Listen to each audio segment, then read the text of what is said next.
Welcome all of you to the session.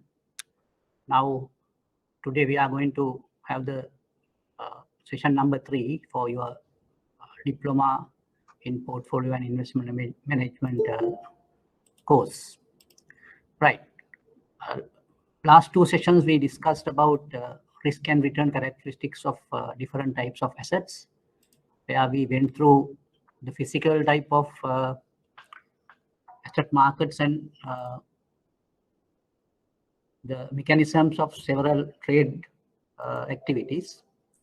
So I think in this particular course, I try my best to just convey you some type of practical aspects of this investment management, where you can make use of the things in a very useful manner, where now all of you are really engaged in financial institution activities.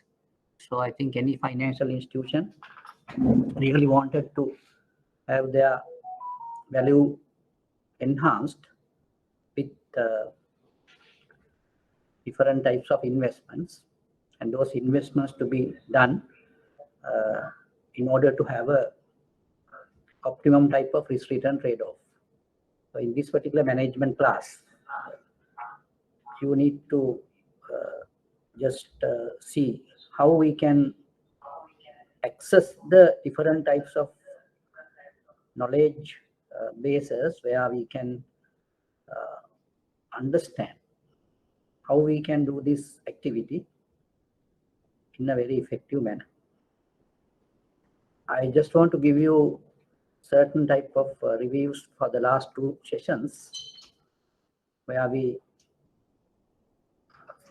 discussed about different asset classes, and we have just tried to get some quantitative idea about the risk and return of an asset.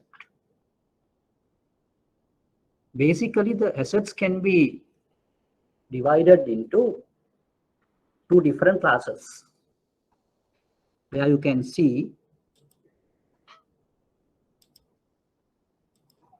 yes, 2 different types. Now, where you can see some of the assets are, some of the asset returns are volatile. When you have some assets where the return is volatile, and it involves a risk, because you are not getting the same return every time. So there's a particular volatility in the return. So then you are not in a position to plan up your future activities, since the returns are not fixed, where you get several types of returns. Sometimes it might be a return of positive nature. Sometimes it can be a return of negative nature. So that means a loss, it is not a return. So such instances are there. So then those assets, you need to deal with some caution. However, you feel that when you go through such type of assets where you have a very volatile return, but you might get a rather high return from those assets. So that is the type of a dilemma you need to face. Even though you are really cautious about those assets, the higher return can be expected from such assets. So therefore, you need to just put your sensors into that and see how you can gather that particular return with the minimum sort of risk. That is the objective of our investment activities. So then such assets are called risky assets. Now, if you put it in definition, if you have a return of an asset which is volatile, such assets are called risky assets. And when the volatility is measured, we measure those volatility in terms of standard deviation. That's how we did last time. And at the same time, the returns also can be measured And we have just identified that some of the assets, we have data with regard to those assets.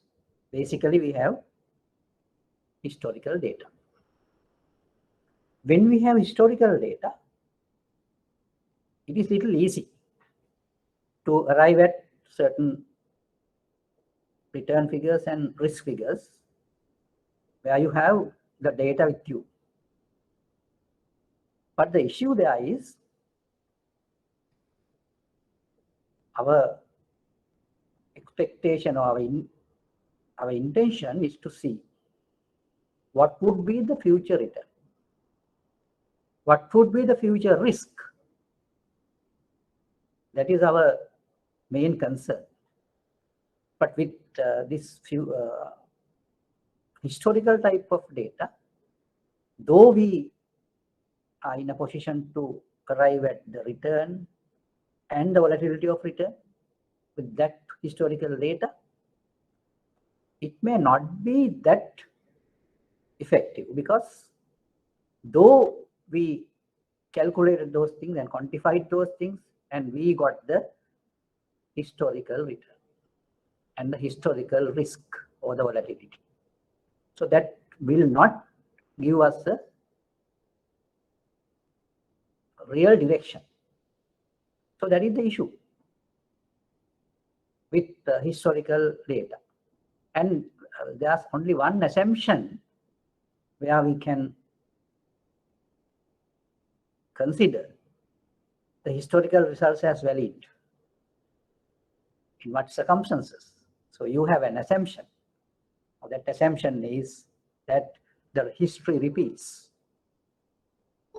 So if you have just calculated the trend of those returns, trend of those risks, we assume that the same trend will prevail in the future also. So therefore, the limitations are so much if you deal with historical figures. In order to innovate certain things through the future or with regard to the future, we have another way of dealing with these returns and risk. We have a methodology to estimate the expected return. We did it. And when we arrive at expected return, first of all, we should understand that it's not a 100% correct value. It's an expected value or an estimated value. So you have to be satisfied with that. In order to have a good estimation, we need to visualize the alternatives or alternative economic states where we have to face with. Economic states. When you say economic states, I think in your knowledge, you all can understand what do you mean by this economic state. There can be economic state where you can say it's a boom, like I mean, all things are really working very well. And there are some situations, just a normal situation or regular situation as it is. Or sometimes you are in a declining state, economic decline or retardation. Or sometimes we can say stagnated type of situation, stagnation or downturn sometimes. So there are several economic situations we can think about. And at the same time, we should be in a position to assign a certain probability for that economic situation. In other words, you need to, I mean, say if you have 5 different economic situations or economic states, you need to see what situation is the most probable. What is the situation that can happen with the next probability or next possibility. So likewise, you have to assign a certain probability for all those economic states. For all those economic states. So then, since you assign probabilities for all these economic states, and we have another assumption where all these economic states, we don't have any other states. That is our another assumption. So then, the possibilities of, or the probabilities of all those economic states to be added up. And when you add up the whole, or every possibility, or every economic state, possibility of every economic state, then you will come to 100% or 1. That is the other assumption. So with that assumption, we already calculated expected returns of certain assets. Expected returns of certain assets. Now, when you say expected returns, invariably, there should be an involvement of probabilities.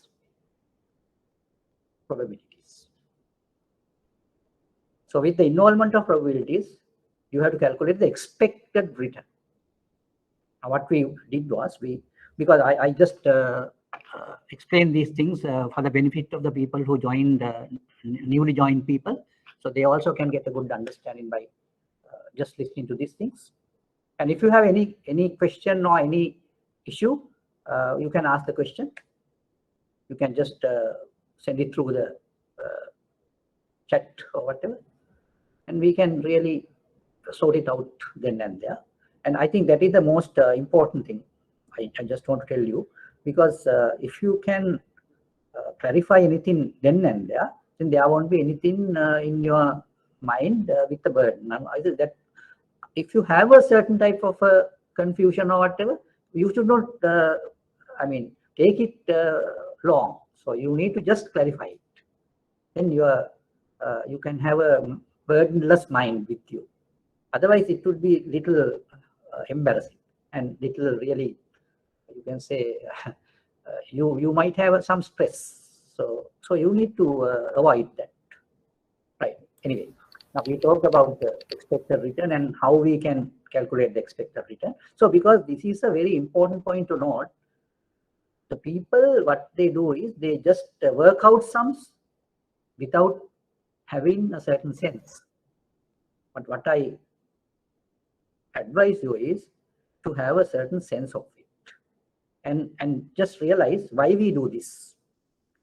If you do that only, you can have a good thinking pattern, and it will help you to do very effective type of analysis, and you can really project certain things in a very effective and correct way.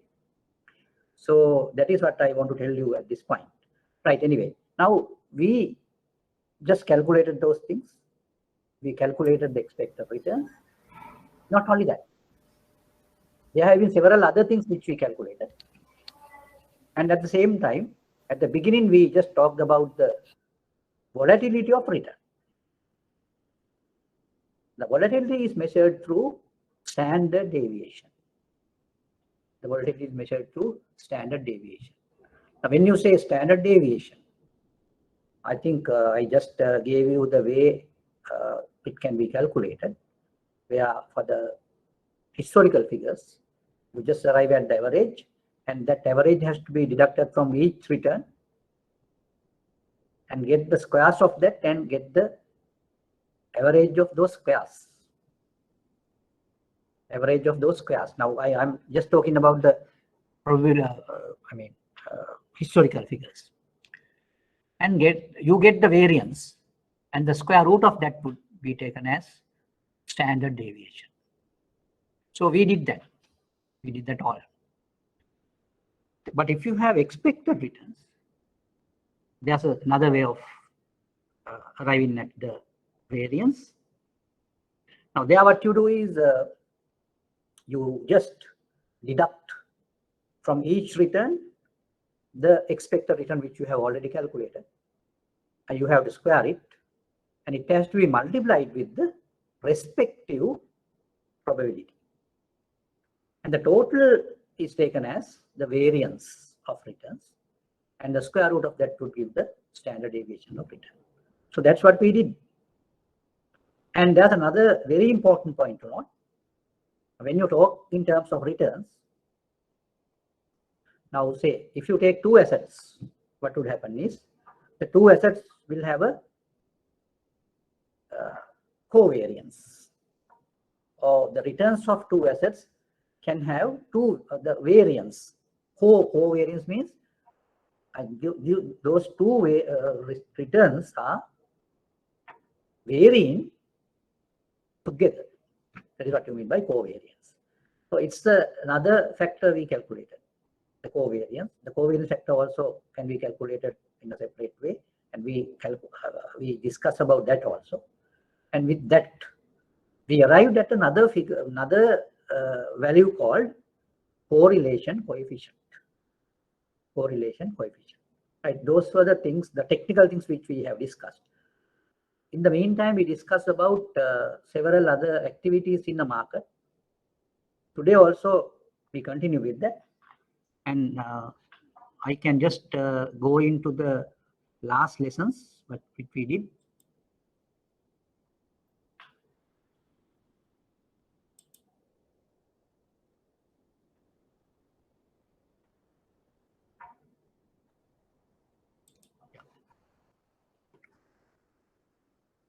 Lesson number 2.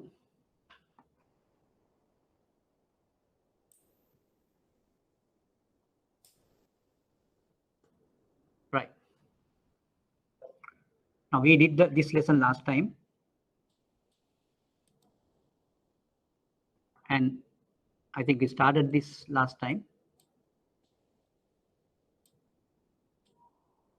And we did these supplementary questions also.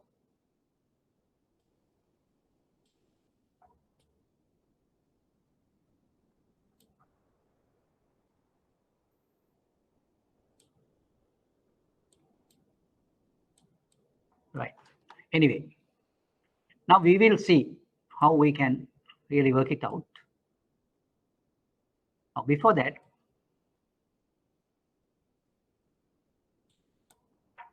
now you can just see the first part of it.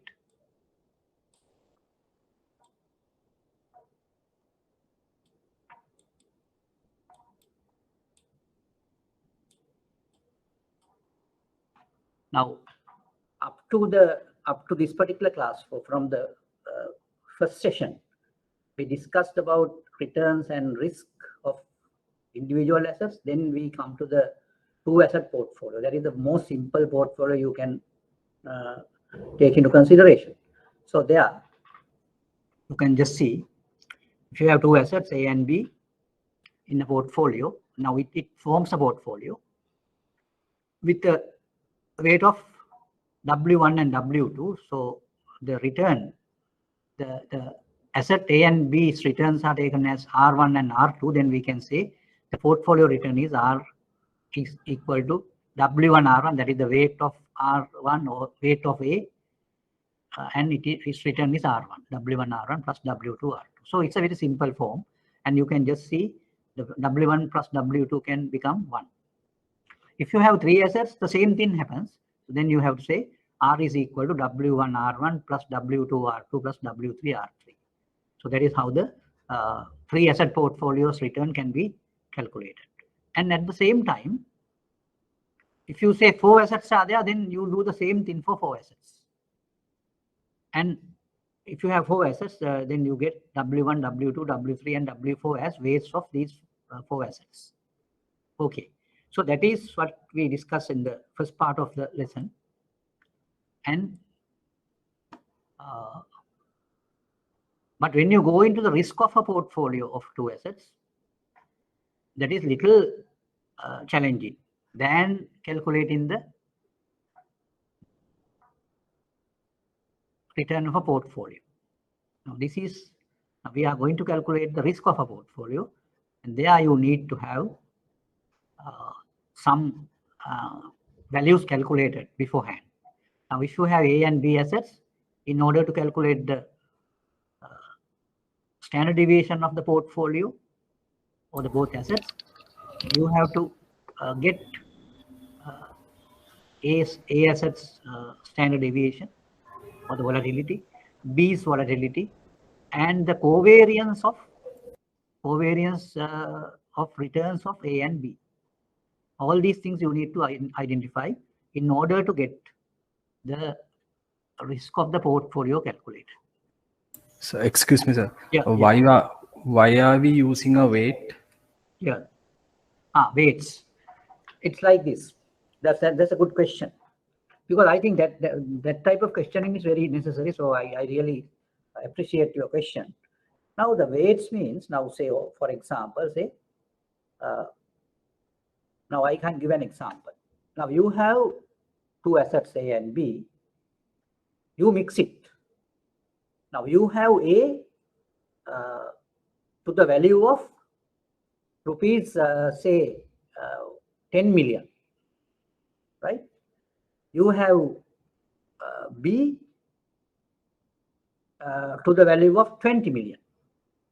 So you can just now see the constitution of the portfolio is 10 million of A and 20 million of B. Now, then we can have a assumed return for these two. So we can say asset A has a return of 10%, asset B has a return of say 15%, right?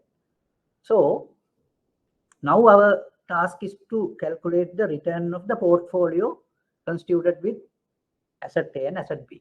So I told you asset A is 10 million and asset B, the value is 15 million. So how can you get the partial contribution of asset in the portfolio? Now say A.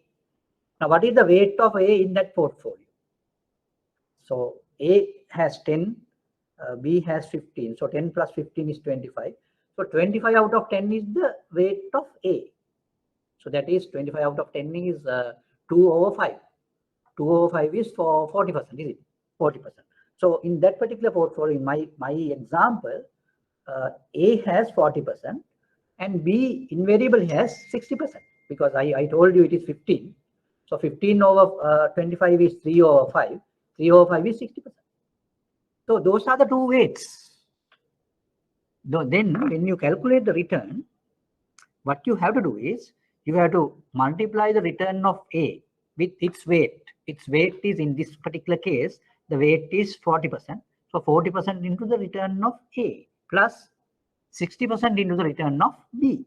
So that is what we mean by weights. I think you got it. Yes, and there's another question. Yeah. When you talk about the covariance, if it is negative, then the returns moving separate directions. Directions. Yeah. Now, then what about the value? What do you mean by the value? Yeah. No, it's like let's this. say minus 34.65. From the minus, we know that those returns are moving towards opposite directions. From the value, what do you mean by the value? All right. And now what you are asking is what is what is represented in value? Yes. That is the question, yes. No? The right side. Okay. It's like this. Now the sign gives the direction, right? Sign gives the direction. The value gives the volume, like, you know, we call it the intensity. Intensity. Have you heard about that word? Intensity. So the intensity means, now say for example, you have A and B. I just give you as a assumed covariance as minus 10, right? And there's another set of assets and C and D. The variance is say minus 100, minus 100, right? First set of assets A and B has a variance of minus 10, covariance of minus 10. C and D has a covariance of minus 100. Now both if you take the characteristic of these covariance, both assets A, B, and C and D, both couples will have opposite returns. I think that is taken through the sign of it. But you can say the intensity of that variation or covariance is higher, very much higher in C and D than A and B. That is the number represents. I mean, the number represented that volume. So you can say, in other words, you can say the covariance is a negative covariance. That negativeness is 10 times higher in the C and D. That means in the same time period. Yeah, of course, yes. Because now when you are measuring the covariance, what we are doing is we just measure the returns. No, returns are measured for a unit time. No, is it? Because of that, your question is okay. Question is correct because it is for the same time, same timelines, same timelines. And what about the correlation coefficient from the correlation coefficient is a now that's the type of let's say minus 0.8733. What do you mean by that? Right, correct. I think your question is very good. I mean, it's a very quantitative type of a question, and I think you got my point. I have just given to you on the basis of covariance, and I told you covariance is given as a -100 and other one is 10. So it is 10 times higher covariance in the C and D, right? That is the thing. But when you go into the correlation coefficient is a standardized measure. Standardized. So since it is standardized, it is a percentage. It is a percentage. Now, I think it gives the same, same characteristic of two assets, but in a normalized form or standardized form. So why I say it is standardized? Because it's just a percentage.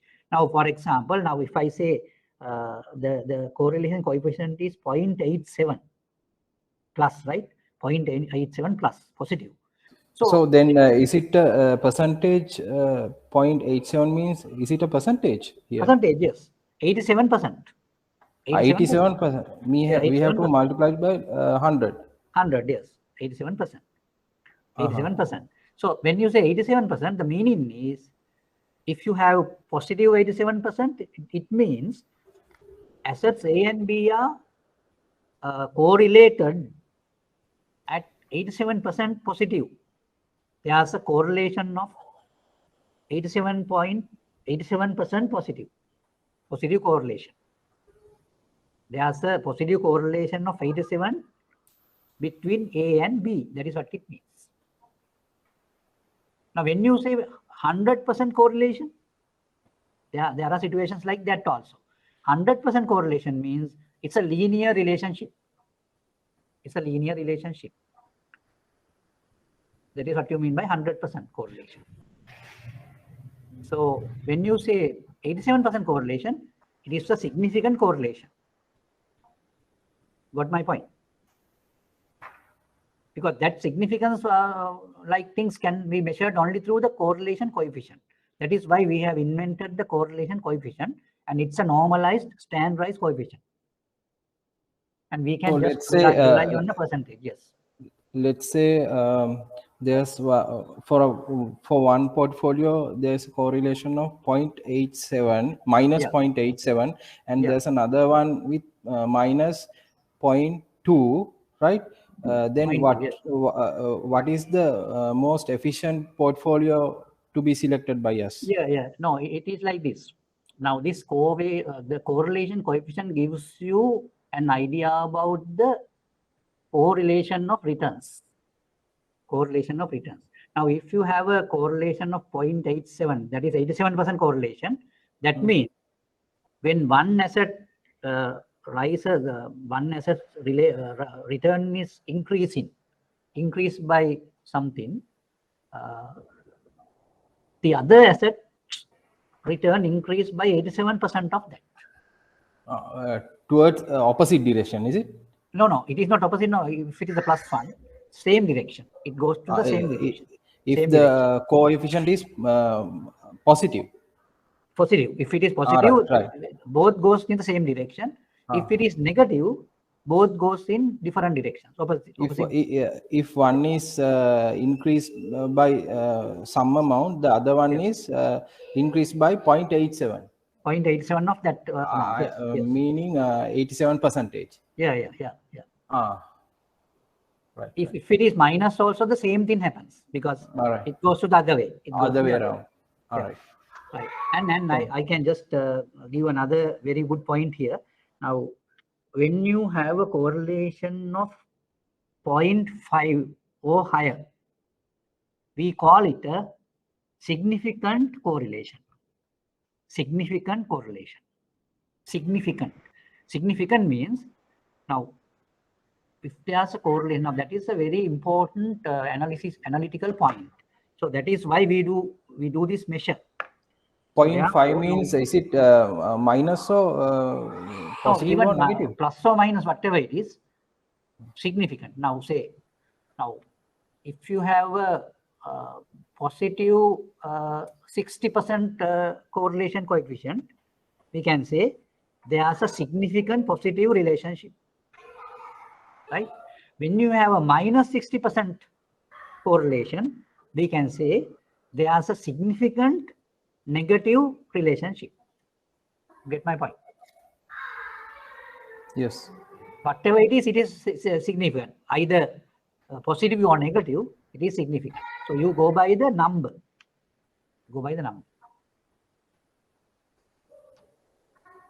Is that okay? Yes, sir. In investment analysis or doing investments, this relationship or the correlation coefficient is a very, very important type of a measure, because now if you want to have a collection of assets in a portfolio, you try your best to collect assets where you have negative relationships, because the total portfolio's risk would be very lower than the individual total of risk. In order to get a lower risk portfolio, collection of assets, so then you need to choose the assets where the covariance or the correlation is negative. If you take such assets, then your portfolio risk is lower than the total of each risk. So that is what you call the diversification. So let's say you have two minus figure correlation coefficient portfolios. So what should we select? Two minus means no, you need to select this way. If you can select, now when you talk in terms of correlation, at least you have to take in two assets, right? So always this correlation happens between two assets. I mean two portfolios. One with two assets and another with two assets. Yeah, so we have different minus figures. So what should we select? Of course, now that all depends. Now that all depends means, now say for example, now if you take only one portfolio and it has only two assets, that means now when you know the correlation, if it is minus, then you have to mix these two assets in different ways in order to see what is the most efficient type of a portfolio with that particular weight combinations. That is what you do. I mean, the particular correlation coefficient doesn't give such type of indication. It gives an indication of the relationship only. So therefore, you can't go by the correlation coefficient to look at the efficiency of the portfolio. You need to go to the total risk of the portfolio and the return of the portfolio to get that idea. So therefore, now your question, I mean, yes, understood. You can't really rely on the correlation coefficient. It's a measure only, so it doesn't give an idea about the portfolio. The idea about the portfolio is given by its return and the risk. Therefore, you need to see how you can have a mix of two assets in order to have the most efficient risk and return. So that is what you do. Yes, got it. Right. Thank you. Okay, I think that's I think beneficial for the others also. So we will really work out some and just see what is really happening. And the formula is given here. I think last time we did this formula. This correlation coefficient is also was calculated also. But today also we will do some exercises, and I think you can get your knowledge very straight. And at the same time, I just want to say tell you the way the particular formula is formed. Now just see, because what I feel is now this formula is little what you say, people normally afraid of this type of formulas, but there's no such fear. You need not fear about it. But what I want to tell you is now the particular there's a particular way, particular type of a pattern. If you understand that pattern, it is very easy for you to memorize these things also. I will show you how to memorize this particular formula without much trouble. I will just explain it on the board.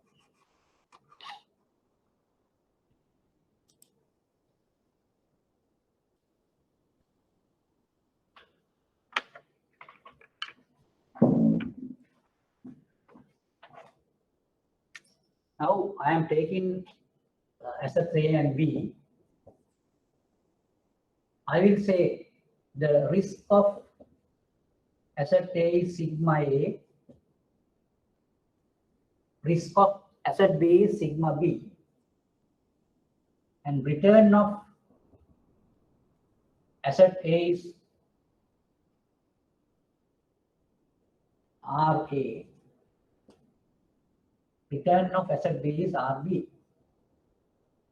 Now our task is to get the return of the portfolio and risk of the portfolio. Now, before going into that calculation formula, and at the same time I can just give the weights also. Weights. I will put the weight as WA and WB. WA is the weight of A in the portfolio. WB is the weight of B in the portfolio.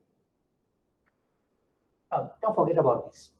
I will go to this A plus B square.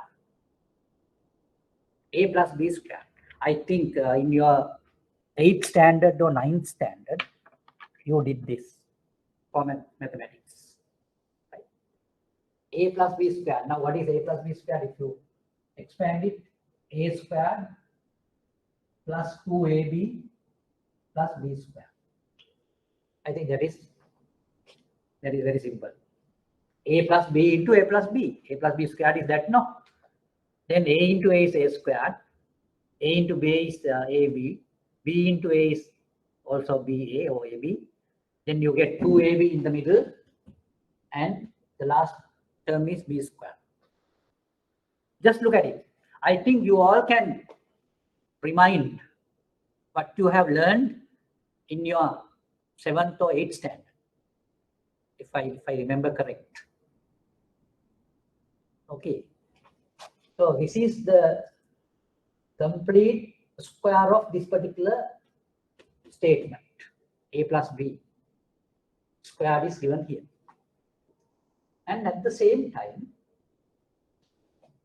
you can rearrange these terms. Rather than putting this way, I can put it this way. A squared plus B squared plus 2AB.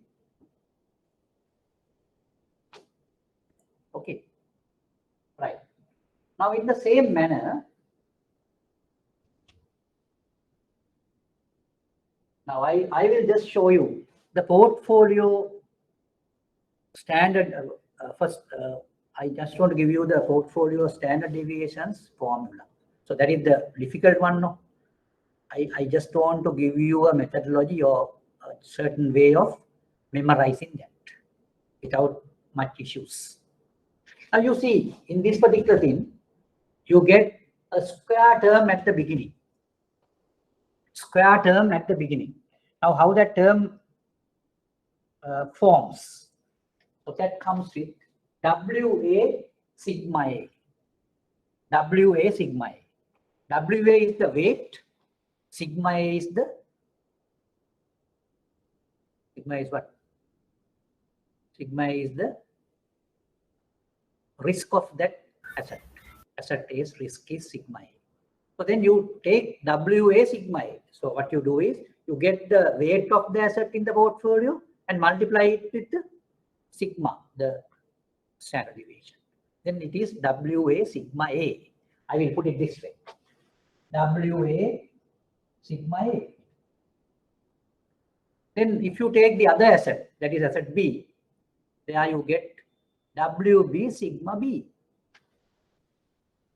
WB sigma B. Now, just look at this. Just look at this. And I will now show you the formula for portfolio risk. The portfolio risk is assumed as sigma P. Sigma P. Sigma P squared is equal to. Now, first one is the square term. Now, that square term is formed through this WA sigma A. Now, what is the square of WA sigma A? WA squared sigma A squared. WA squared sigma A squared plus another square term comes. Another square term comes. That is WB sigma B. What is the square of WB sigma B? WB squared sigma B squared. WB squared sigma B squared plus 2AB. But here, there's a small thing you need to understand. Since we are talking about not A and B, we talk about, since we talk about two assets risk, invariably the covariance comes here. Now 2AB means two covariance AB. So this is the term new one. Two covariance AB. So there you have to get the covariance calculated, or you need to have a covariance in your data. But you know, there's another formula for covariance or correlation coefficient. So I will put that also. What is that formula? Correlation coefficient, that is rho AB is equal to covariance AB divided by sigma A, sigma B. Just look at this. We did that also. We did the calculation of correlation coefficient. It is calculated by dividing covariance AB by sigma A into sigma B. Right? Now, this from this relationship, you can have this. Covariance AB is equal to rho AB into sigma A into sigma B.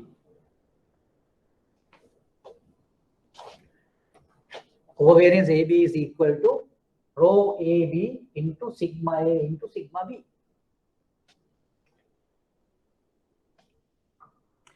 Now we can replace covariance AB by this. So I will rewrite this. Sigma B squared is equal to WA squared sigma A squared plus WB squared sigma B squared plus 2. Now, in the place of covariance AB, I substitute this relationship. Now, covariance AB is equal to this, no? So, we can say rho AB into sigma A into sigma B. This is the sigma B squared. Sigma B squared is the variance of the portfolio, variance. But we need to calculate the standard deviation or the volatility. So that is sigma P is equal to square root of this. Square root WA squared sigma A squared plus WB squared sigma B squared plus 2 rho AB into sigma A sigma B. Now this is how the formula is taken. Formula is formed. Right. Anything? Any question on that? Now I think there's no difficulty here. Yes. So, sir, after this variance of the portfolio, the last one what we calculate, what is that? We get the square root of this. Yeah. Square root of that is called the standard deviation. Okay. That is standard deviation. Sometimes we call it as volatility also. Okay. Standard deviation. Now, normally we call it standard deviation, but I have seen in several books the particular term volatility is used also. Okay. Volatility. I will put the word here. Standard deviation is one term, right? Standard deviation or volatility.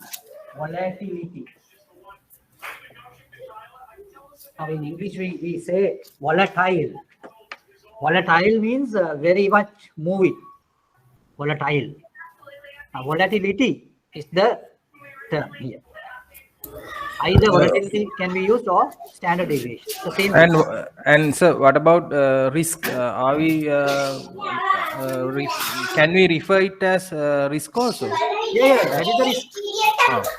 That is the quantification of risk.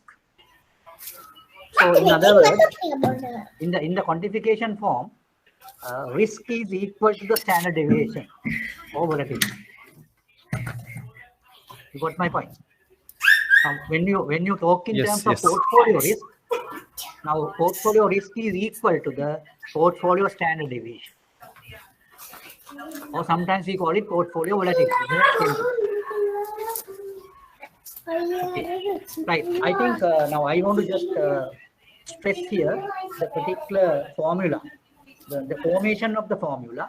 Now I think it is very, very important to memorize this formula. Most of the time the formula is not given, right? So in the examination, you have to memorize this formula. You have to memorize this formula.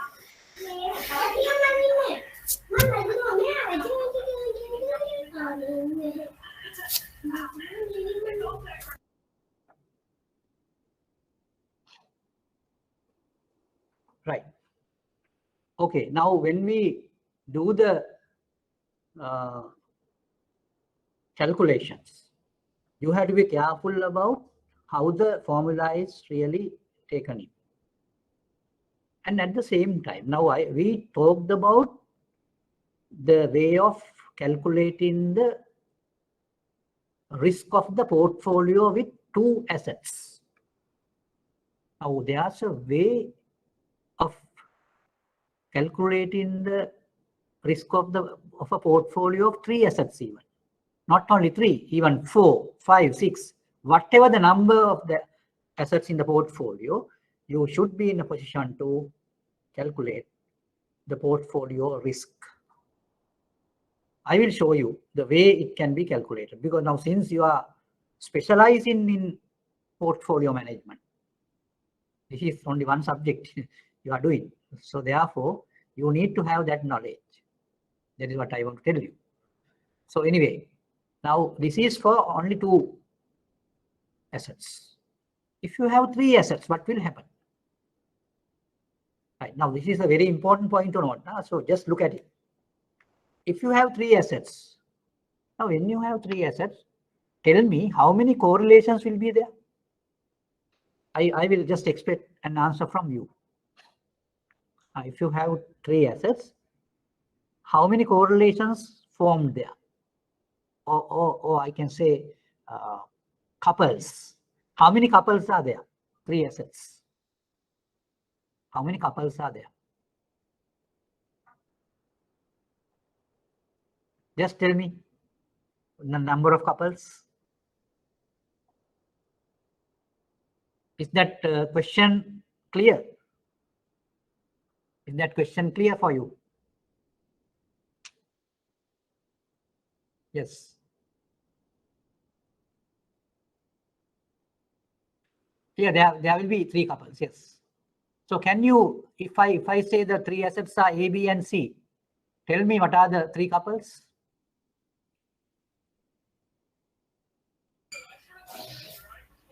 AB, AC, BA. AB, AC, AC, CB. CB. Yes. So CB or BC, whatever it is. BC, BC. BC. Yes. Now you just make it a point that BC and CB are the same. So then we call it one couple. There are not 2 couples here. So we can say CB or BC, whatever it is. So then you will have AB, AC, BC. These are the 3 couples. So when you have 3 couples, you will have 3 correlations. 3 correlations. Now in the 2 asset portfolio, you have only 2 correlations. Right? 2 correlations means only one pair. You have only one pair. But in 3 asset portfolio, you will have how many pairs you have? You have 3 pairs. 3 pairs means you need to have 3 correlations. Only one correlation is in the first, 2 asset portfolio. Now here, what are the correlations you will have? You will have row AB, that is the covariance or correlation with A and B. You have row AC, that is correlation between A and C. And row BC, correlation between B and C. All 3 things will be there. Then can you write down? I don't know how you can put it in those terms. So therefore, I will put it on the board, or you can just put it. Then you will see what is the way it is to be written. Now you just look at this. This is the one I just formed for 2 asset portfolio. Now you just look at this 2 row AB, sigma A, sigma B. Right? Now, if I go for 3 assets, then you will have risk of each asset, sigma A, sigma B, sigma C. Weights of assets, WA, WB, WC. So how can you form an equation to arrive at the portfolio risk? I will write it down. I will write it down and just see, and you have to understand the pattern. If you understand the pattern, you can write this formula for any number of assets. Any number of assets. Any number of assets. So this is not given in books, right? The way it is to be calculated is not given in books. So I think if you can follow it, then you learn it. You learn it, right? So I will put it for 3 assets, A, B, and C. I will put the C's data also.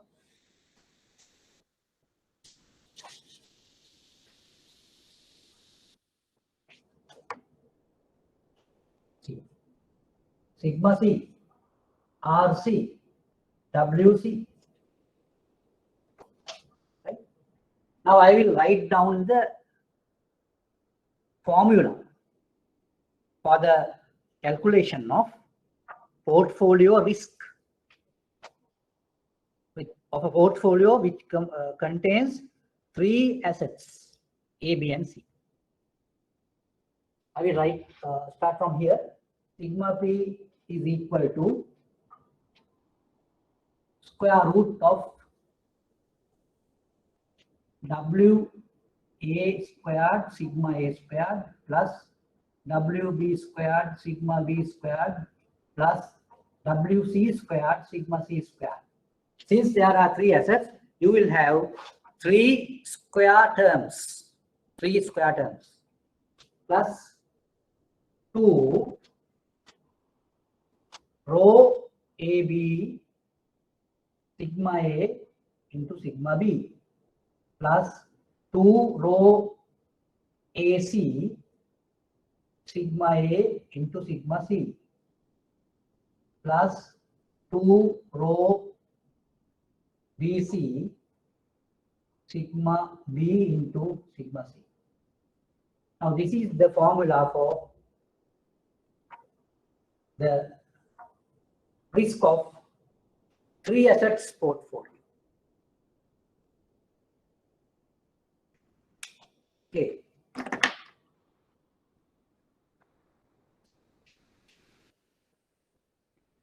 Now for a 3 asset portfolio, you will have 3 pairs.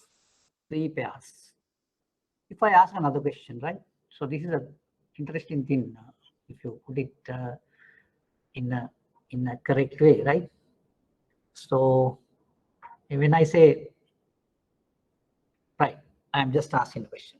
So if you have 4 assets in the portfolio, now here we talked about a 3 asset portfolio. No? If you have 4 assets in a portfolio, how many pairs are there? How many pairs are there? You can work it on a paper and see how it happens. You can write A, B, C, D, and see what type of pairs you can form.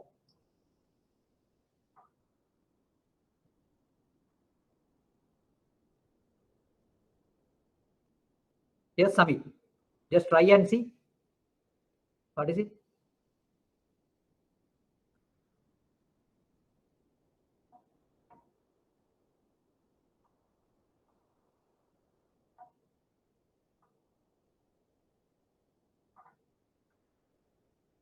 Yes. How many pairs? Just write down and see. And you need to consider A, B, C, and D. Well, Chalana, you don't take now, say, you have to take A, B, and BA as 1. Nah? Don't take it as 2 pairs. A, B, and BA are not 2. It's only 1. So that way you select. Samit Shivanta has given an answer. Yes. Kaushaya, yes. Kumar, yes. She has given an answer. Yes, good, good. I think those answers are correct, right? Yes. Namita Asiri, yes. Chalana has given an answer. Very good, very good. There are 6. There are 6. How do you get it? Now you can say A, B, C, D. A, B, A, C, A, D. Then you can start with B, C. CD. Likewise, you get 6, altogether 6. Right? So then, when you have 2 asset portfolio, you have only 1 pair. When you have 3 asset portfolio, you have 3 pairs. When you have 4 asset portfolio, you have 6 pairs. Right? Very good. Now, how can we now, if I give the number of assets in the portfolio, can you arrive at the number of pairs? Just look at the pattern of it and see. I think you can devise the formula also if you want. Even a formula you can devise for that. Right. I'm just giving the chance for you. Right. Say, if there are 5 assets, what will happen? 5 assets. Yes.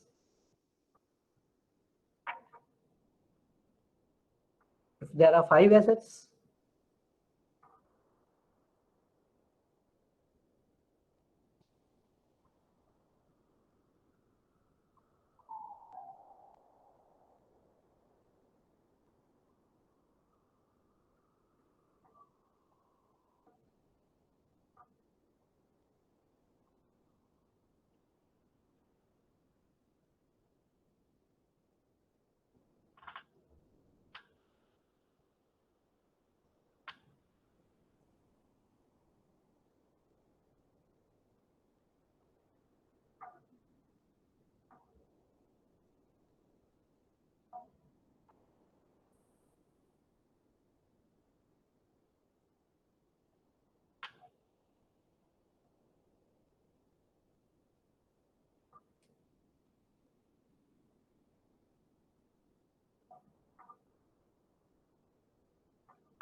yes. Pradipika has 10, correct? Correct. Right, good. Now say, can you arrive at the formula on that? I think your answers are correct. Your answers are correct.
Yes. Yes, I think I like you to just think a little deep on this. I'm just giving you a chance to just form a formula for that. Now, just get the number as n, number of assets in the portfolio as n. So how can you devise a formula for this particular thing to calculate the number of pairs in that portfolio?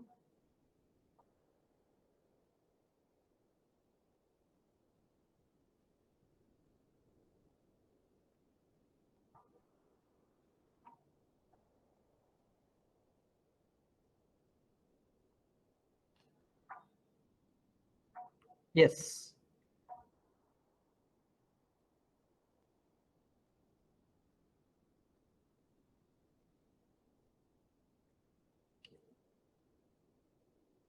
Because to get into this type of quantitative type of activities, you have to think little deeper. I want you to study that or learn that. I think you will become a highly effective analyst by doing these things. Because it's a matter of thinking. So just form a formula, devise a formula for that. You can make use of the number n into something divided by something or like that. So you can have that type of formula for this.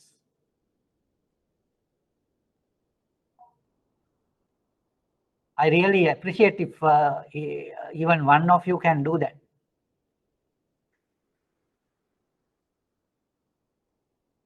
Pradipika, can you try? Kisal, can you try it and see?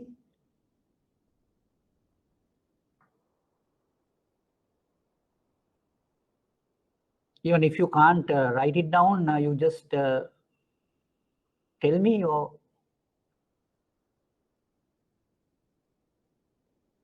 it is so easy because you can just go to the pattern and see what is really happening.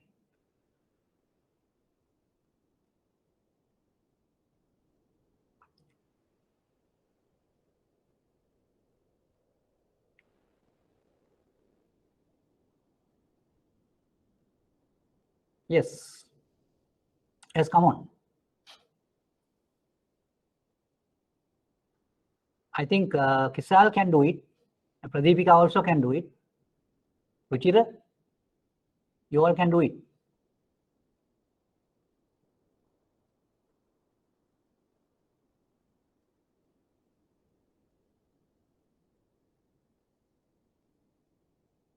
Yes, actually, I really appreciate if even anyone can do that.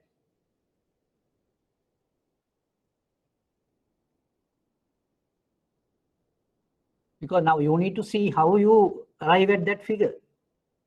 Now you can write down the things and arrive, but it is not the case. If you just have a particular methodology to do that by multiplying or dividing some figures, depending on the number of assets in the portfolio. So you just assume the number of assets in the portfolio as n. Now when n is 1, there's no answer. Actually, no, there's no pairs, no pairs at all. So then when n is 2, there are only one pair. When n is 3, there are 3 pairs. When n is 4, there are 10 pairs. Sorry, 6 pairs. When n is 4, there are 6, and n is 5, there are 10. 5 into, yes.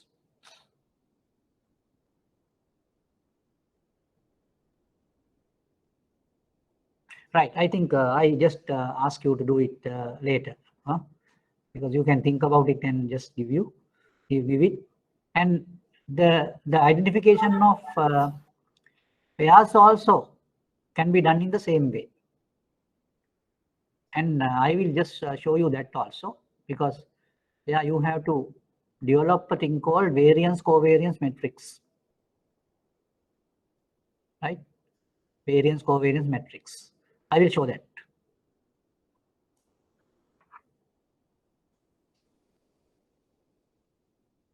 Right, before that, we will go for a normal example, right? This is too heavy for you sometimes. I will just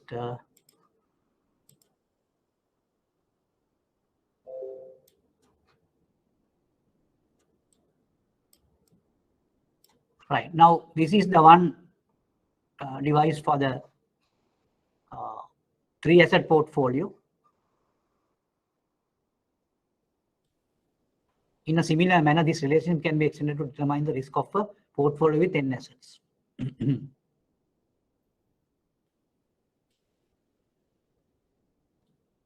I think this we did last time, I think. Now, one person asked me how you get these weights or whatever. Now here, there's a good example of getting the weights. Mr. Asoka has a portfolio of 4 common stocks with the following market values and returns. There, the stocks are given as X, Y, Z, and M. Market values are also given. Returns are given. Then weights are calculated. So the way the weights calculated are given here. Yeah. Now you just see, when you add up the weights, you will come to 1. If you put it in percentage terms, with the same, it will come as 100. Now 0.1 is equivalent to 10%, 0.2 is equivalent to 20%, 0.3 is equivalent to 30%, 0.4 is equivalent to 40%. All these things, if you add up, you will end up with 100. Now just look at the calculation of portfolio return. It is easy. So what you need to do is, you need to get the weight multiplied with return. Here the weight is 0.1, it is multiplied with 10. 0.2 multiplied with 14, 0.3 multiplied with 30, sorry, 16, 0.4 multiplied with 50. And ultimately the answer has come as 14.6%. This is the portfolio return, which consists of X, Y, Z, and M. Market values 10,000, 20,000, 30,000, and $40,000 respectively. The total portfolio value is $100,000. Now you just look at two assets J and K have the following risk and return characteristics.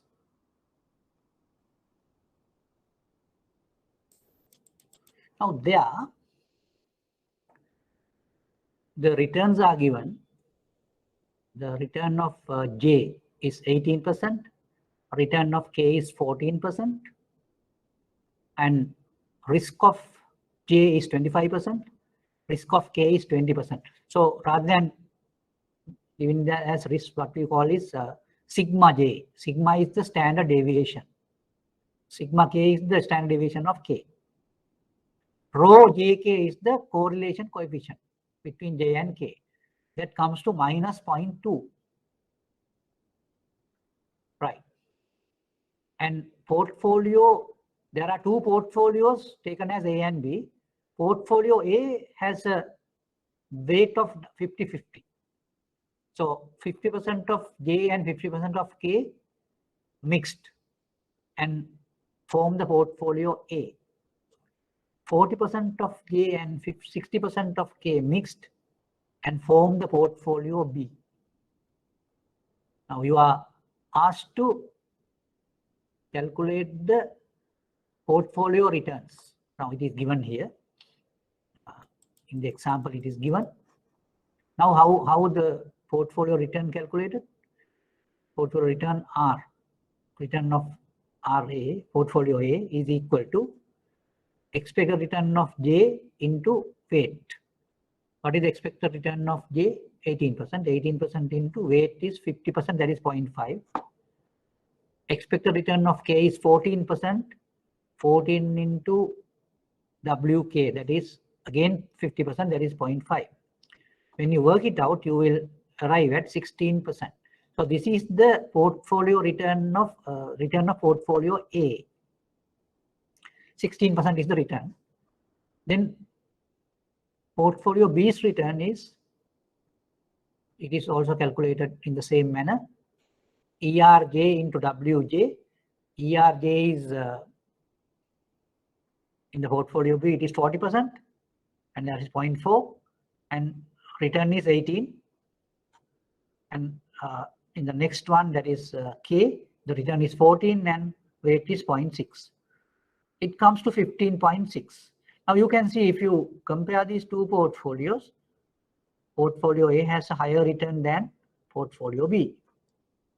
Now we will see what is the risk of the portfolio A. Now with the calculation, the same formula being used, and the calculation, as per the calculation, the sigma A is equal to 14.36A. That is portfolio A's risk, 14.36A. When you go into the calculation of portfolio B's risk, there you get 14%. Now you look at the solution. Portfolio A's risk is 14.361 and the return is 16%. Portfolio B's risk is 14% and return is 15.6. Now you can now see, with the different weights, you can arrive at different risk and return characteristics of a portfolio. This is evident here. Now why do I say that? Because you can just look at portfolio A. It is formed with 50-50 weights, whereas B portfolio formed with 40 and 60 weight. 40 and 60, no? Yeah, 40 and 60. Now there are several other ways of mixing these J and K. Now you can have any type of combinations. Now here in the example, they have taken two portfolios with two different weights. Now first one has 50-50 weight, second one has 40 and 60 weight.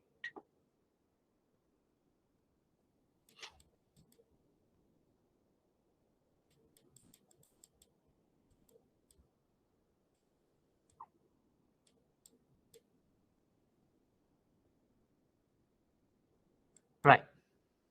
Now just look at the solution. Now in the solution, it gives portfolio A has a risk of so much, return of so much. Portfolio B also has a risk of so much and return of so much. Now, how can we, now we can have several combinations of weights and several portfolios. Now I am just asking you a question. How many portfolios you can create by doing this? By varying the weights? Yes, tell me. How many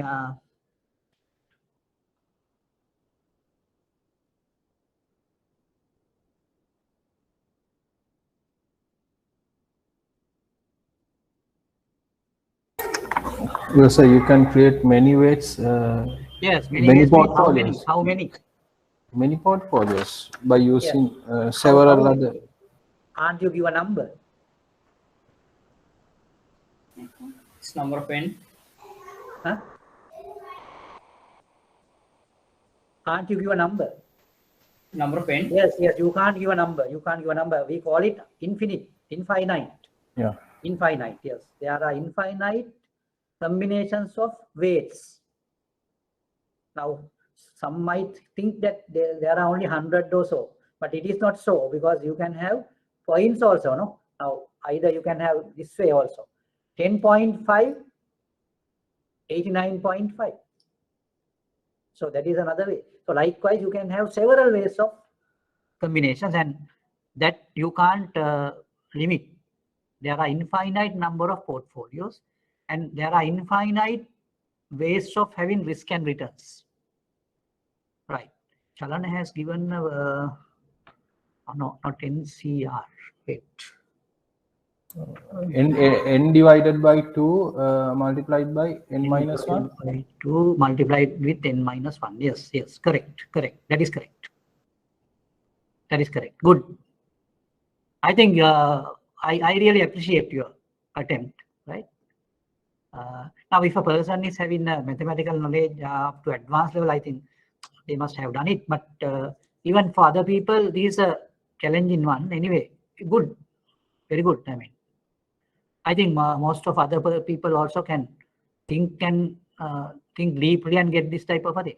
Now you just look at it and see how it happens. Now n divided by 2 into n minus 1. Now say if you have two assets, n is 2, 2 divided by 2 is 1, 2 minus 1 is 1, then one couple is there, one pair is there. When you have three assets, 3 divided by 2 into 2, 2 divided by 2 is 1, that is 3. The answer is 3.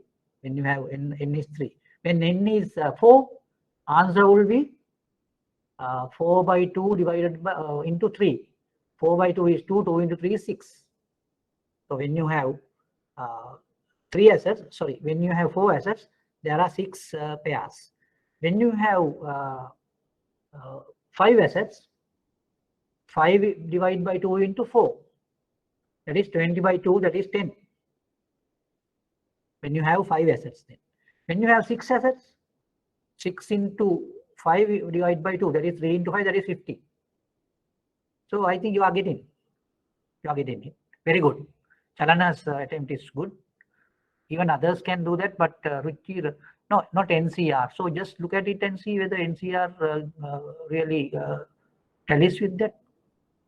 NCR means factorial n divided by factorial n minus r into factorial r. I'm just talking to Ruchir, right? Since you have given that measure, NCR is the meaning of NCR is that factorial n divided by factorial n minus r into factorial r. Yeah. So when you say Yes, factorial, no, sir, I yes, just yes. used this Okay, okay, calculator. The calculator, the NCR is there. Then I right, just right. put Okay, okay. Right. Okay. Okay, okay. Right. I think all of you are really really good, because you are very much active in the lesson, and I expect that from all of you. Okay. Right. Now we will see in the lesson.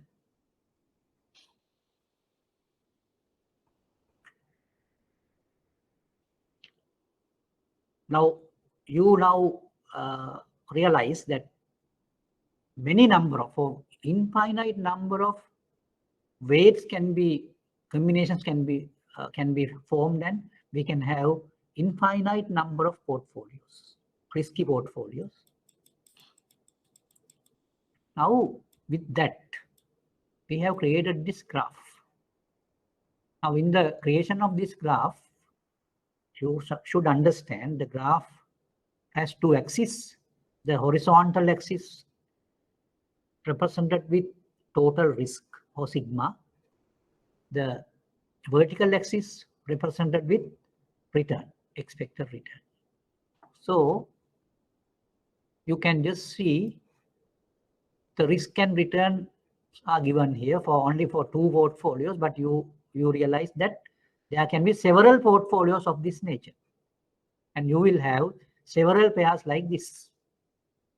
So with these numbers, you would be in a position to plot. Now here I have given only two solutions, therefore you can plot only 2 points on the graph.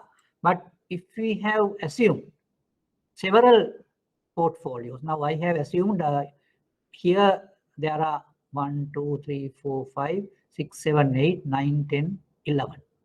There are 11. Yeah, there are 11 numbers, 11 points here. So those 11 points represent 11 portfolios. 11 portfolios. And the points being located representing the return of the portfolio and the risk of the portfolio. Now you look at portfolio F. Just look at portfolio F. I have put the cross mark there. Now, if I try to get the expected return relating to this portfolio F, it comes here. It comes here. Here. I think all of you see this cross mark, no? Now this is a point, and to this point, if you measure the value or the distance from the origin, now this is the point, right? This is the expected return. So that is the expected return of portfolio F. What is the expected risk or the risk of portfolio F? That comes here. Now I put the cross here. To that point, you have to measure the distance from 0. Here. So that is the risk of the portfolio F. Likewise, you can say, if you have portfolio E, what is the return? This is the return. Now you get the point here. It is horizontal with E point E here. And you measure the distance from 0 to this point. And what is the risk? You measure the distance from 0 to this point on the x-axis, the horizontal axis. That is how the risk and return can be measured on the graph. But the plotting of these points also did with that aspect. I think this you can understand. No? Have I to just explain this on the board? Now make sure that you understand all these points represent portfolios of different weights of J and K.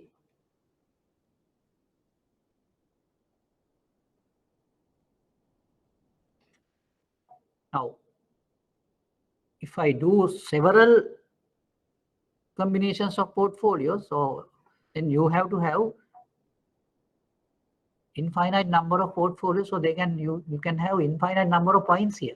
But we have taken very specially only, we have taken only 11. There's a limitation for us, no? That is why we have taken only 11. So then here there are 11 points representing the portfolio's risk and return. Portfolio risk is represented in the x-axis, that is the x-coordinate, and return is represented in the y-axis or y-coordinate. That is how the plotting was done. Right. Now we go to a very important point here.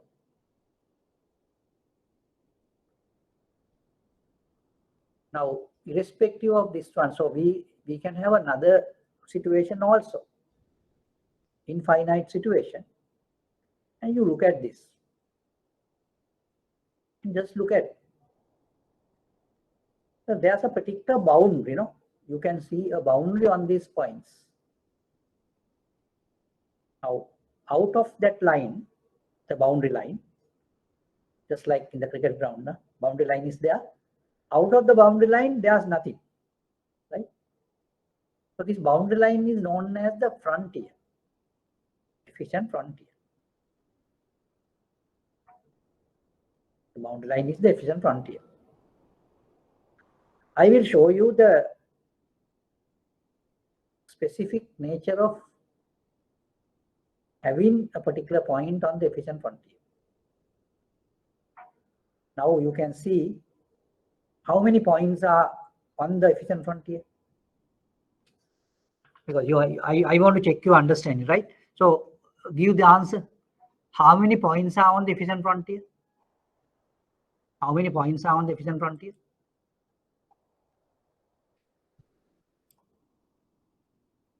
Yes, Chalana, correct. Correct. 5, yes. So now you really follow it. And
right, there are 5 points on the efficient frontier. Now, just look at it. Now, why do we call it the efficient frontier? So if you take any point on the efficient frontier and you just look at, now I am just now point a certain one point on the efficient frontier. Now you can see a cross mark on the efficient frontier. Can you see that? Yes. Now, right below that cross mark, how many points you find? Right below that cross mark. Right below that cross mark, how many points you find?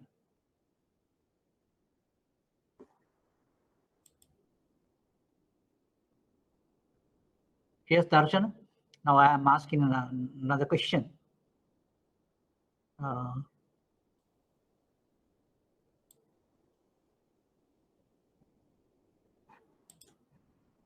Yes. How many points right below this cross mark, right below. I don't know whether you can see this cross mark on the efficient frontier. There's a cross mark on the efficient frontier, and just look at it and just see how many points are right below. I'm asking right below, right? Right below means if you draw a line down and that line meets that point, how many points of that nature? Straight line, no? Just straight line. How many points are there?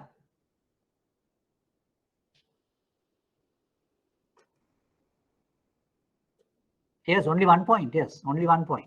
Of course, only one point is there. Right. Now just see the characteristics of risk and return. Now I just had the cross here. If you get this cross, the return of that particular point is so much. The risk of that particular point is same as the risk of this, no? Is it? Same as the risk of this. But if you take a point here, that point has the same risk as this point. But the return is, now the point we referred to has a return of this only. But if it is on the efficient frontier, the return is higher than that. So in the efficient frontier, if you take any point, that point has a return higher than the points where lie right below that. So therefore, this particular line is called efficient frontier, and any point which lies on the efficient frontier is called efficient portfolio. I think that you understood. Efficient portfolio. Anything, if you, any point you just note on the efficient frontier, such portfolios are known as efficient portfolios. Now, here only marked, only 5 points marked here. 5 points are marked here. All those 5 points are efficient portfolios. Efficient portfolios. Why we call them efficient portfolios? Because if a point or if a portfolio lies on the efficient frontier, such portfolio is called efficient portfolio. Why do we call it efficient portfolio? Because it has a higher return with the similar risk as all the portfolios right below that point.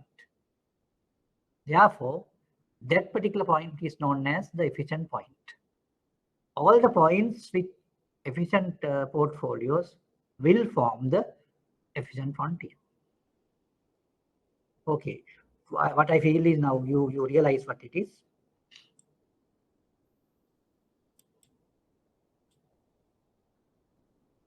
Sir, can you repeat it, that last sentence? Yeah, anyway, I will, do you need to have it on the board? No, it's okay if you can repeat. Right. So the last point is this. Now I told you, now it is visible here now 5 points on the efficient frontier, right? Okay. Now all these 5 points are called efficient portfolios. F is efficient portfolio. Here I have not given any letter here, but it is also efficient portfolio. This one efficient portfolio, this one efficient portfolio, this is also efficient portfolio, right? But if you take any point right below that, that is not efficient. Why? The return generated by such portfolios are less than the return generated by this portfolio. But it has a similar risk. If you draw a line here, if you draw a line, under that on that line there can be several points, no? All those points are less return, generating only less return, but it's a similar risk. So therefore, if you take this line, the upper one, the topmost one is the efficient one.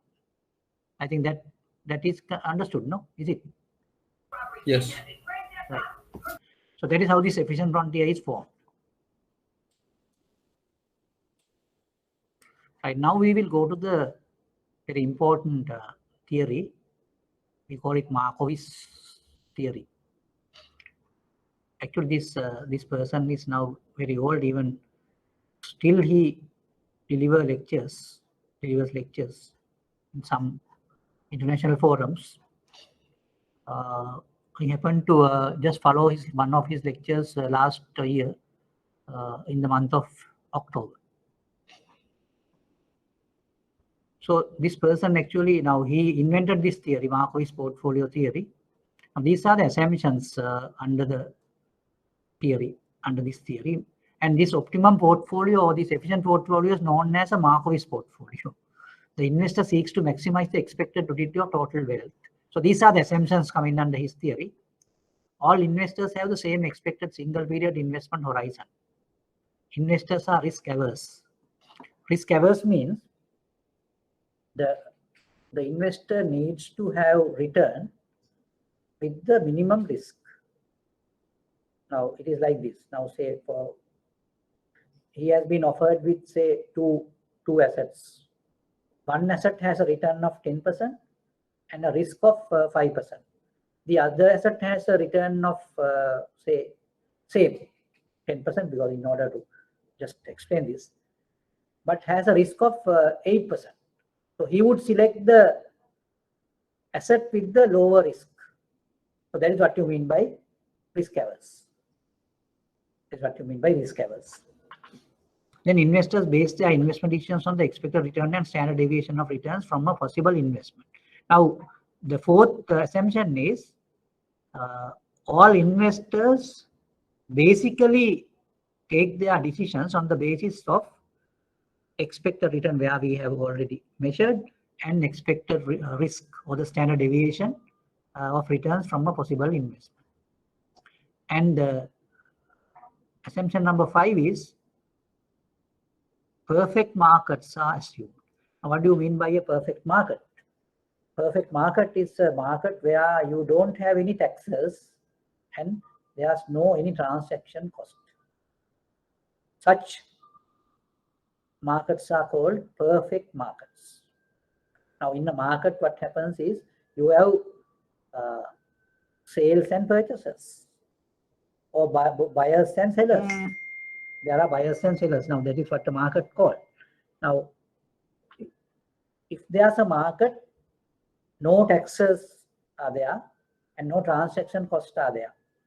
You don't need to pay anything for a transaction, no commissions or whatever. So such a market is called perfect market.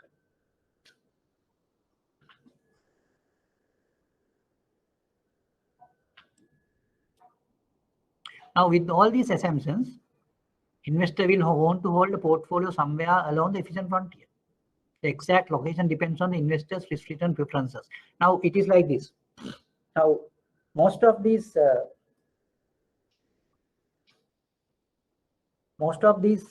investors, their risk averseness depends.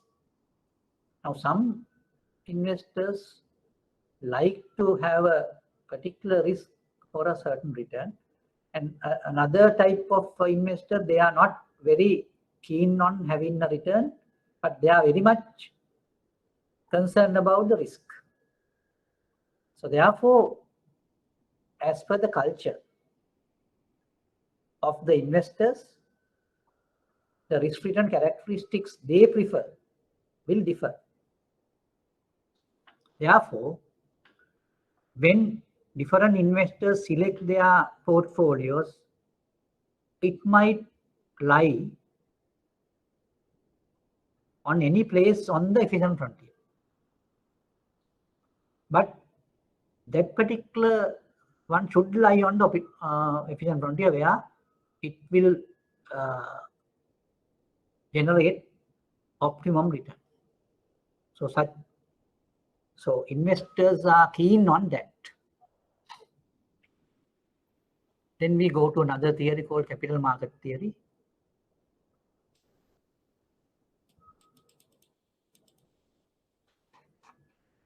Now, I want to just give you the physical implications on this capital market theory.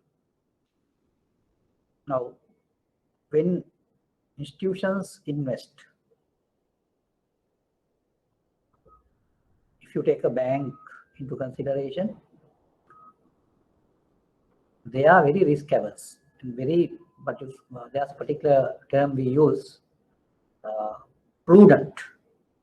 Bankers are very prudent people.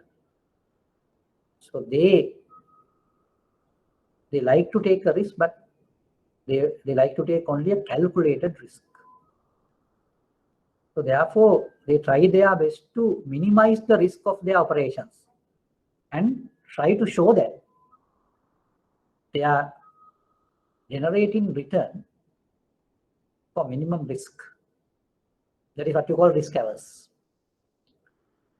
Now, in reality, what happens is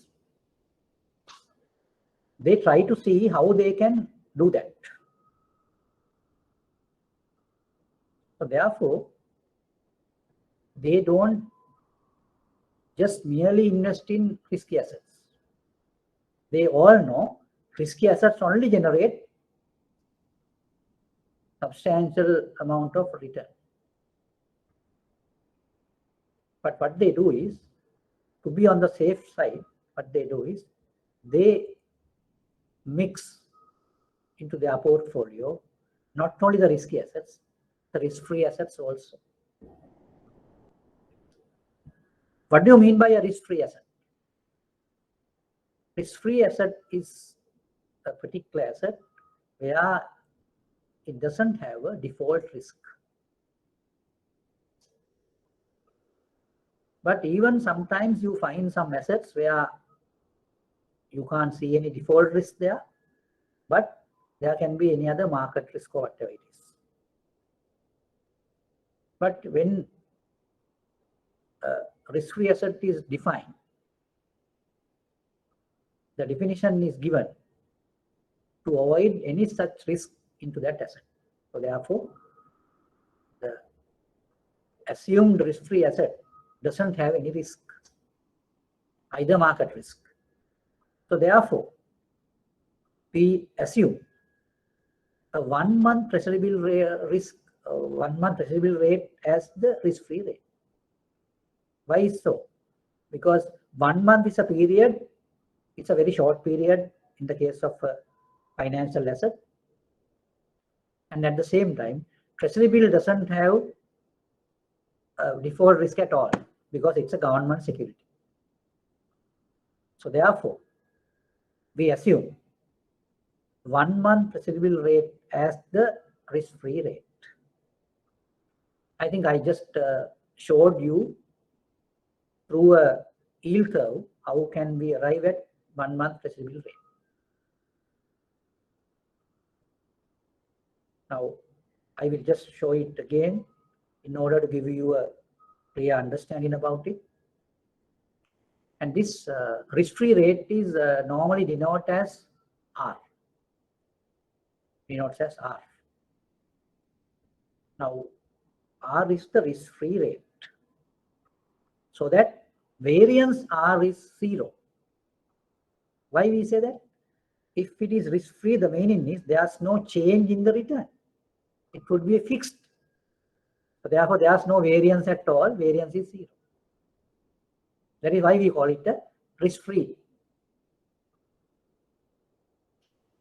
Then the third, under the capital market theory, there are 7 assumptions. Now, I think as per the Markowitz theory, you had 5 assumptions. Under the capital market theory, you have 7 assumptions. The first assumption is investors are capable to attain the investments on efficient frontier. So all the investors who are investing in the market, if they select a portfolio, they assume it is on the efficient frontier. Then money can be borrowed and lent at the risk-free interest rate in order to die. Now, you all know in any market, can you borrow money at the same way as when you lend? No. That is, different. There's a difference between borrowing and lending rates, basically. So therefore, in a normal market or real market, you can't have that. But you assume in capital market theory, the lending and borrowing rates are same.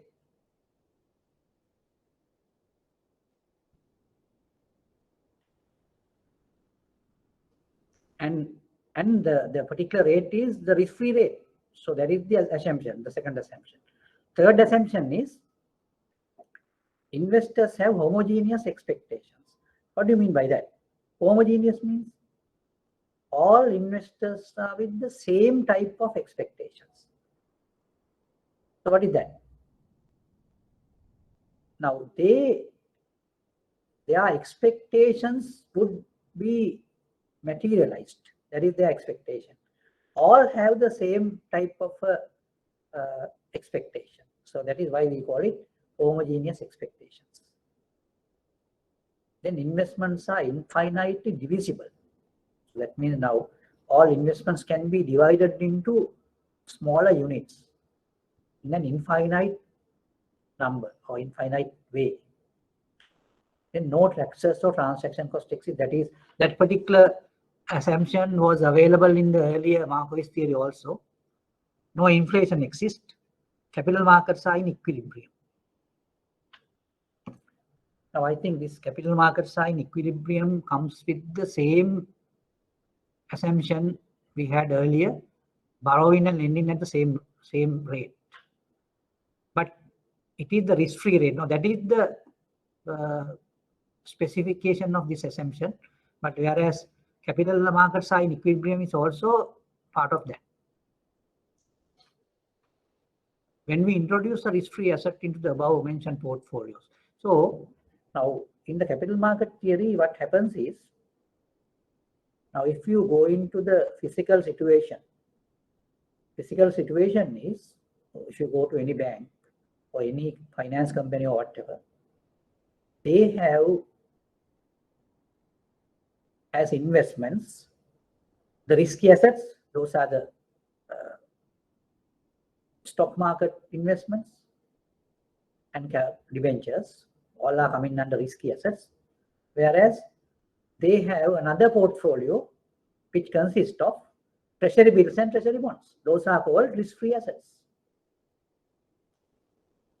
They have a mix of it. Now, if you take a portfolio, the total investment portfolio of your organization, either it can be a finance company or bank, you will find not only risky assets, risk-free assets also there. So that is what the capital market theory tries to say. Now it says, when we introduce a risk-free asset into the above mentioned portfolios with the set assumptions, the efficient frontier is changed from a curve to a straight line. Now the particular portfolio, now you will have a different set of portfolios. Now those set of portfolios will not only have risky assets, they have risk-free assets also. That's a mix. Now with that mix, the efficient frontier changes. The surprising thing is that efficient frontier changes to a straight line. So that line is called capital market line. Now I have shown here as a diagram. Yeah. Now, if you just forget about this line first, and then you have this efficient frontier, then later what happened? You add some risk-free assets to some of these portfolios. Then what happens? And afterwards, the efficient frontier has been converted or changed to a straight line. Now this is the straight line that efficient frontier is represented. Now you can see the cross mark. Now that cross mark traveling from R to on the line, right? Now in the CML, right? Now this line, even though it is stopped here, it should go infinitely here. I can extend it to here. So that means it can go to infinity. And you can understand another characteristic of this line. That line touches the efficient frontier, early efficient frontier at a certain point. And that point, you have a portfolio represented by that point. That is called the market portfolio. That is called the market portfolio. Right now, this is what you call the capital market line. And that capital market line meets the y-axis at a certain point. That point is the risk-free rate.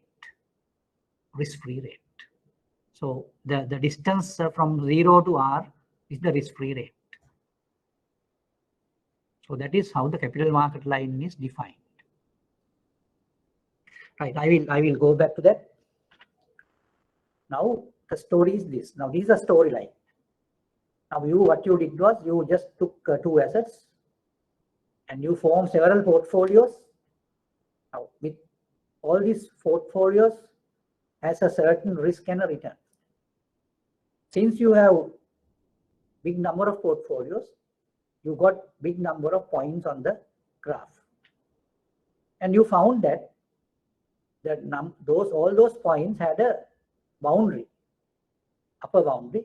The upper boundary is called the efficient frontier. Now all those portfolios, we got to the mix of two risky assets. But later on what happened was, we just add risk-free assets into those portfolios. And we generated or we formed another set of portfolios. All of the portfolios will have a risk-free assets also. Now there again, we calculated the risk and return of those portfolios. And when you do another plot, and we found there was a particular line we can form to those points. And those points are the efficient frontier of the portfolios where we had risky assets and risk-free assets together. That efficient frontier is known as capital market line.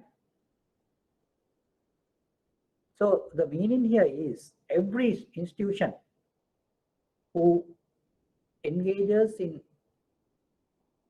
investments, either a commercial bank or a specialized bank or a finance company or whatever, their efficient frontier should be on capital market line. Why? What is the reason? Reason is everyone has risky portfolios and risk-free portfolios both. Therefore, if we take their portfolios together and take into one portfolio, they are the risk-return characteristic. All those characteristics will come to a particular efficient frontier. That efficient frontier is the capital market line. Now you will just look at that line and see the specific factors which you can represent here. Now, as I told you, one factor is it touches the efficient frontier on a particular point. That point is called, that point represents the market portfolio. In other words, you can see there is the line which gives you a return, a market return. And at the same time, you can see that line intersects with the x-axis at a certain point.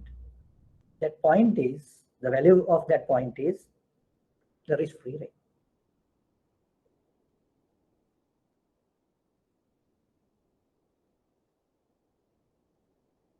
And the interesting part is this line, capital market line, is divided into two by the point M. Now this point M, with the point M, the line, capital market line, been divided into two portions. Now, this is one portion. It is left to the point M. Now, I just drag this cross along that. Now, it meets the y-axis here. And this portion of the capital market line is known as lend-in portfolios. Because this line, there can be several points on this line. All those points are representing portfolios. Those portfolios are known as lend-in portfolios. And if you take the line, the part of that line to the right of M, there are several points on this line. All those points represent leverage portfolios. Now you can just look at it and see. When you go along this line, even for leverage portfolios, you will see, go along the line, go further into the line, the return is higher. Further you go, return is higher. At the same time, risk also will be higher. You can just see. Now, if you go to a return of infinity by going like this, you can just go out of this screen also. And then your return goes up. At the same time, your risk also going up. That is what it says. Now, in a leverage portfolio especially, your return is higher. At the same time, your risk is also higher. Right, that is what you call the capital market line. Now, I have given you the characteristic of the capital market line and the point of tangent also. That is what you call the market portfolio. And on the capital market line, all the points representing portfolios and the points which are left to the market portfolio are called lend-in portfolios. Points which are right to the market portfolio are called leverage portfolios. Right, with that, we will have a small break and we will come back by say 3:45. Till that time, you can just see what type of queries you have with regard to this diagram and this capital market line and that theory. So during that period, you can have that type of a thinking, and then we will start by 3:45.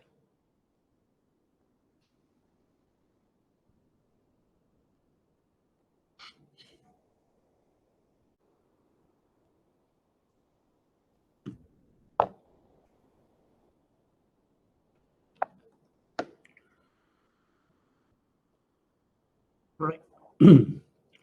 Come back to the session. Of course, now we are now discussing about the technical parts of these markets and other investment activities, where we need to have a physical idea about the Sri Lankan markets. Now, this particular knowledge base is a compulsory one where we need to deal with the activities of the market and the investment activities, so that we have to go parallelly with such physical knowledge also. So therefore, I have just prepared a document where you can get an idea about the Sri Lankan markets, different financial markets in Sri Lanka. So we will go through that also, and we can relate what we have learned here into those market activities. So, hello. Yes.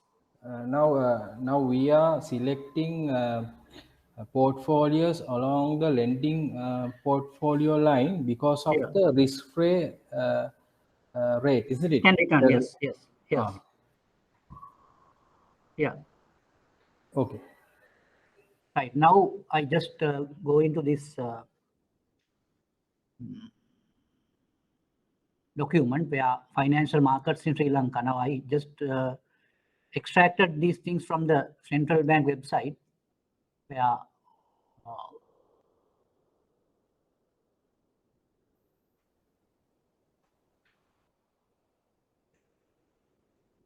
now you can go through this, and I just go into the important things and I just explain the things. So you can leisurely go through this document and get a good idea about the Sri Lankan financial markets. Now basically the Sri Lankan capital market is normally the market is for credit and capital, and it can be divided into money market and the capital market. Now, money market is the market for short-term interest-bearing assets with maturities of less than 1 year, such as treasury bills. Now, these are the instruments which are in the short-term market or the money market: treasury bills, commercial paper, certificates of deposits. These are the main type of financial instruments in the short-term or money market. The major task is money market is to facilitate the liquidity management in the economy. The main issuers in the money market are the government. Basically, the government is the main issuer in money market because they issue treasury bills and not commercial papers. Banks and private companies basically issue commercial papers sometimes, and not only that, certificate of deposits also. Main investors can be taken as banks, insurance companies and pension funds also there. Then we can take the interbank foreign exchange market.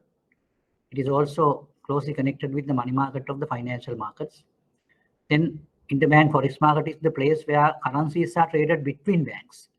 The capital market is the market for trading. Now basically in the Sri Lankan financial markets environment, what happens is you need to have basic categorization, that is the money market and the capital market. Now, in the money market, you have the coal money market, then treasury bill market, then you have the foreign exchange market, and all that coming under money market, where the things, most of the instruments are less than a tenor of 1 year. Then if you take the other one, the capital market is the market for trading in assets for maturities of greater than 1 year, such as treasury bonds. Now, treasury bonds come in there. Now, the government has a certain role there. Then private debt securities, bonds and debentures, and equities. Basically, the equities, we have a separate market. The main purpose of the capital market is to facilitate the raising of long-term funds. The main issuers in the capital market are the government, banks, and private companies, while the main investors are pension and provident funds and insurance companies. Basically, the investors, even the banks also can be taken as investors, basically.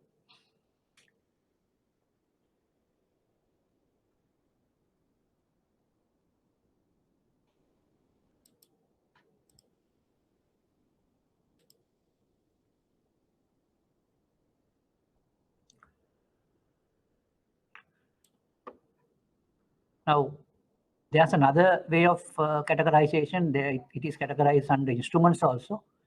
Now, debt market, we call it, now we go by the instrument there, debt market and the equity market. The debt market is also known as the fixed income securities market, and its segments are the government securities market, bills and bonds, and the private debt securities market, commercial paper, private bonds, and debentures. Another distinction can also be drawn between primary and secondary markets. There's another concept called primary and secondary markets. Now, a primary market is a place where you can you get things only to the primary thing, where you get, say, basically share issues, initial primary issues, directly from the issuer. Even bonds can be taken from primary market. Now, that primary market is really, the participants are the primary dealers. So the primary in the sense that the issuer directly send these things to the person who purchase it. So such markets are called primary markets. The secondary market is when you get, when someone gets the things from a primary issue, and those things at a later stage they can sell to another party. So that is what you call secondary markets. The primary market is the market for new issues of shares and debt securities, while the secondary market is the market in which existing securities are traded. The central bank, through its conduct of monetary policy, influences the different segments of the financial market in varying degrees. The central bank's policy interest rates have the greatest impact on a segment of money market called the interbank call money market and a segment of the fixed income securities market, the government securities market. Now, actually, I just want to tell you something about this because this is a very important point to note. The policy rates. Now, have you heard about this? Policy rates. Now, there's a thing called stand-in deposit facility and stand-in lending facility. Now, these rates are really those earlier. These rates were known as repo rates and reverse repo rates earlier, but now it is given a separate terminology. We call it stand-in deposit facility rate. That is one rate. The other one is stand-in lending facility rate. The deposit facility means the banks can deposit their excess funds with the central bank on that rate. For the time being, it is 5%. Stand-in deposit facility rate. Stand-in lending facility rate is at 6% now. So there, the bankers can avail themselves for loans from the central bank. So those loans are given on most of the time an overnight basis and with the security of government securities. So such market is also there. So we call it the repo window sometimes. Now, this is the rates of that will have a bearing on the call money market and the treasury bill market also. So therefore, this policy rates play a major role in this determination of different types of rates.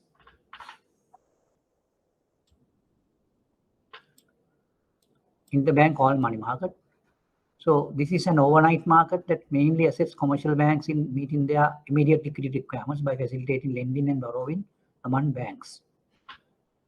Now, I think this terminology is very important for you because that is why I have just given this note on this basis.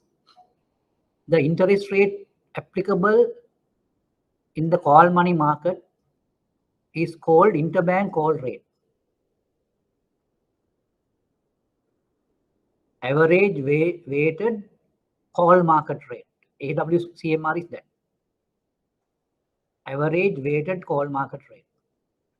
Now that weighted means, now for example, say in the call money market, if you have some volumes of lending, say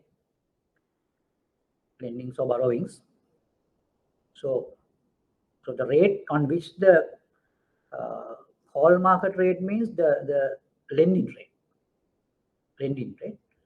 So that is given by for each volume. Say for example, one day in the money market, call money, interbank call money market, say 500 million was lent at say 5.5. Another 300 million lent at 5.25. Likewise, you have different rates and different volumes. Now, when you calculate the weighted average, so that weighted average called average weighted call market rate. Now, it is computed and published by the IBSL on each working day. So this can be taken from central bank website.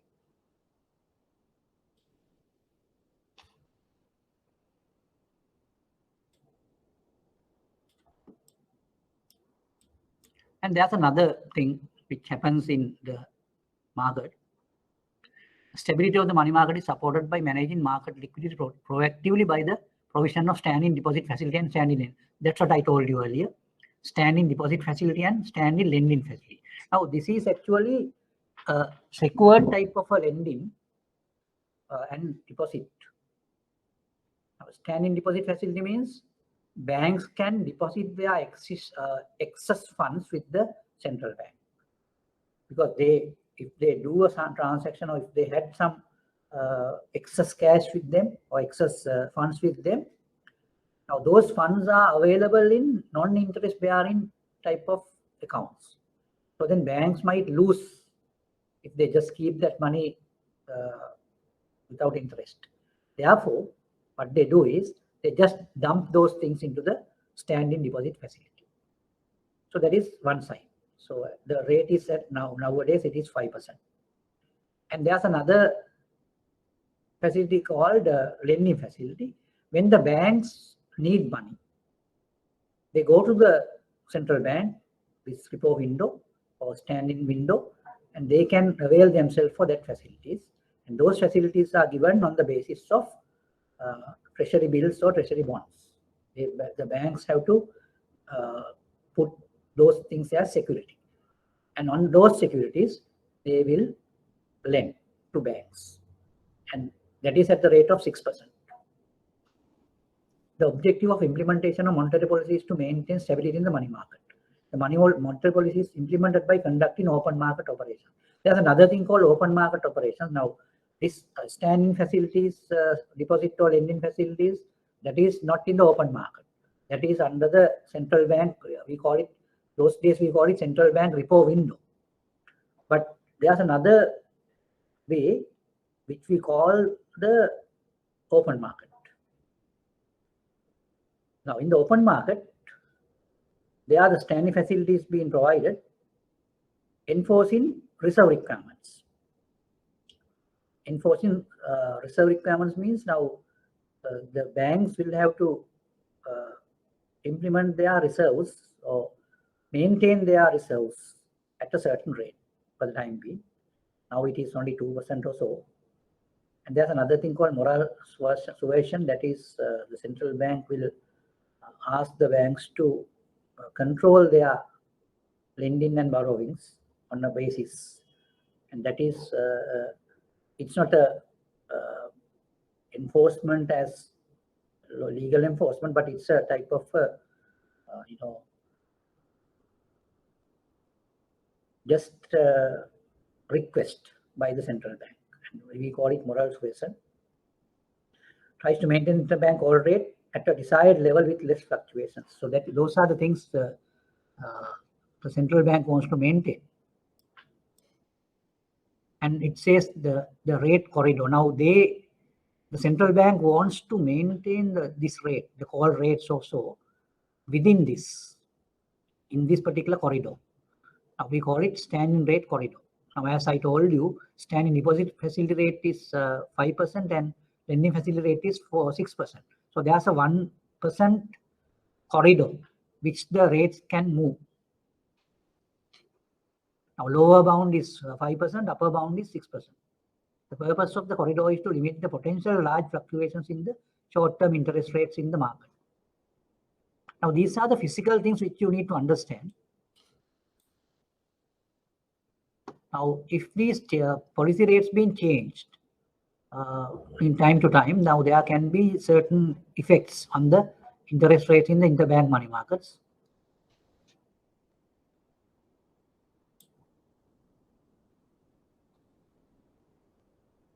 Now, the standing facilities been explained here. These are facilities under which participating institutions, licensed commercial banks and primary dealers either obtain funds from or deposit funds with the IBSL for a day. Hence, these are overnight facilities. The PIs can deposit their excess funds with the IBSL at the standing deposit facility rate. They can borrow funds by pledging government securities to meet their liquidity needs. That's what I already explained to you. Then we have a domestic foreign exchange market. There you have the client or retail market, the interbank or wholesale market. There are different types of risk. I think you can read those things. I just going to go through the most important type of points. Now, in the foreign exchange market, these transactions are taken place on the basis of cash. We call it cash basis. That means immediate delivery of purchase or sales of foreign currency on the same day. that is immediate delivery. Then yeah, there's another basis called TOM basis, that is delivery of purchase or sales of foreign currency the next business day. That is what you call TOM basis. Cash TOM. Then there's a thing called spot. Spot basis means delivery of purchase or sales of foreign currency within 2 business days. That is what you mean by spot. Normally, you tend to think that spot means then and there, no? So that is on the spot means no, that no, but it is not the case here. The spot means here within 2 business days. So that is what you need to understand, right? So at the beginning, even when I was a student, I also got misled by this the term spot. I thought it's on the base, on the day, same day. That's what I thought, but it is not the case, right? There are 2 days. Then there's another thing. Yeah. For an example, the spot is, let's say it's today we get the rate, it's tomorrow or day after tomorrow. It is not tomorrow, day after tomorrow. Day after tomorrow. Yeah, day after tomorrow. So that is how it comes. The first day. Now, if the transaction takes place on the same day, we call it cash. We call it cash. In the next day, we call it TOM. In the second day, we call it spot.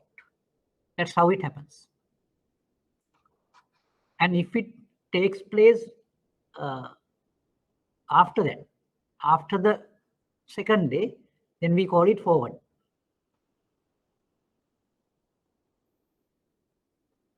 Now in Sri Lanka, we have a floating exchange rate system since 2001. If I remember correct, it was in operation since January 23rd, 2001. That was my memory. So in 2001 started, which allowed the independent adjustment of the exchange rate according to the market forces of demand and supply. However, there could be interventions in the market for the purpose of curbing excess volatility in the exchange rate.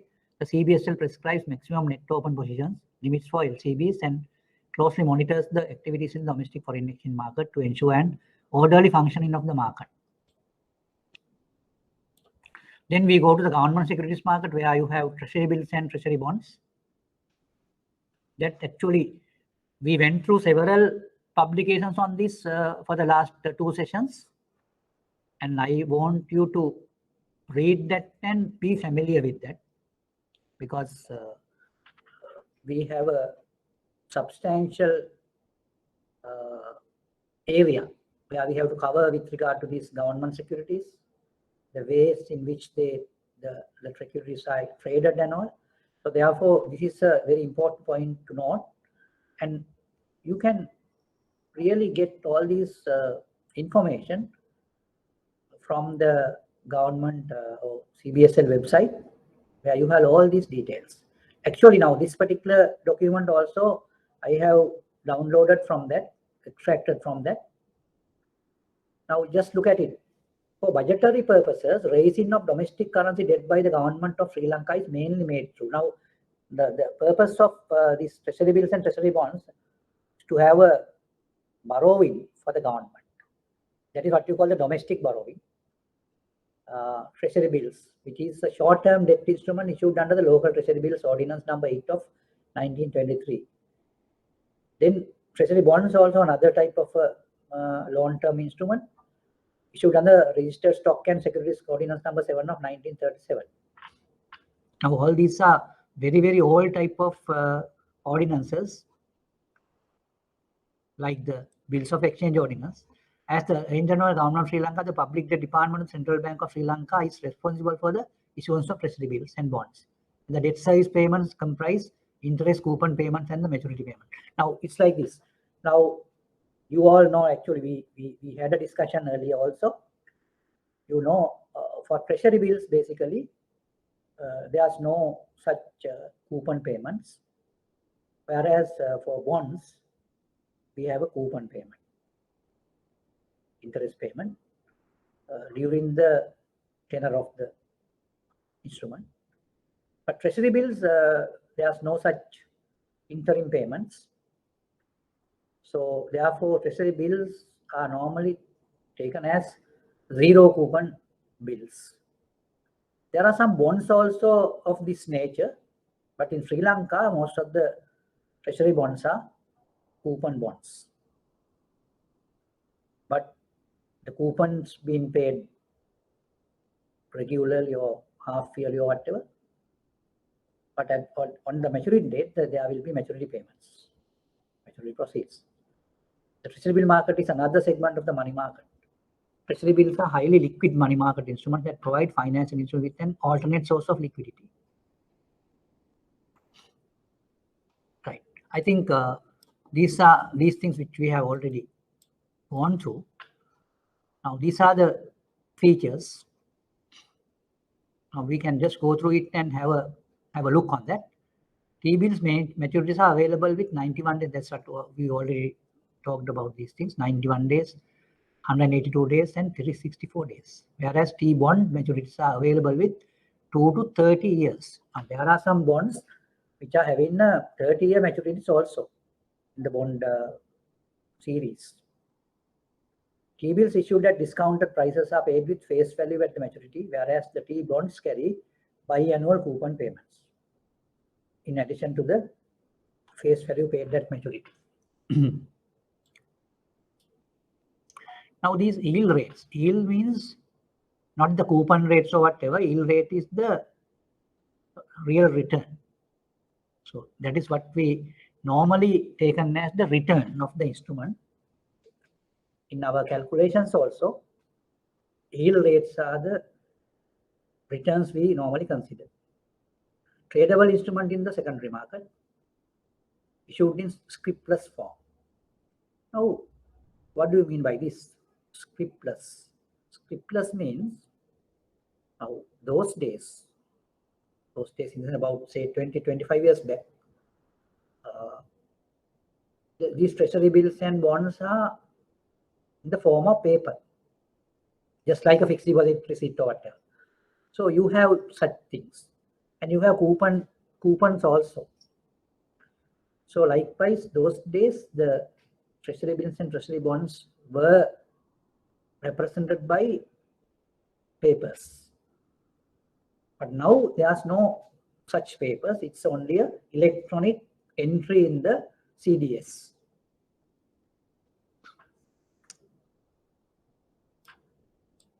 Now these are the benefits. Now I will just omit that because you can read it.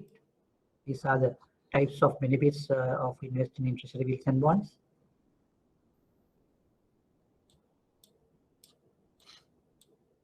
Now, if you want to get more details, you can access this through this link.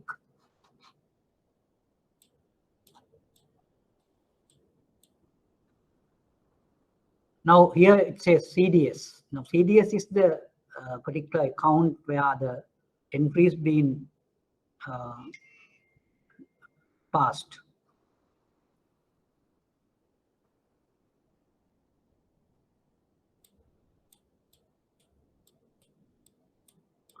Now obtaining information on treasury bonds. Now this is available through the from LCBs, PDs, and CBSL. Now LCBs are the licensed commercial banks, PDs are the primary dealers, then Central Bank of Sri Lanka. Then there's a market called corporate debt securities market. You have commercial paper. Commercial paper is a very short term, non-collateralized, no security. Private sector companies to raise funds for their own use. And corporate bonds are there. And debentures. Now, normally, what is the difference between corporate bond and a debenture? Normally, the bonds will have a security. So that particular demarcation you have to identify. Corporate bonds are medium or long-term securities of private sector companies which obligate the issuer to pay interest and redeem the principal at maturity.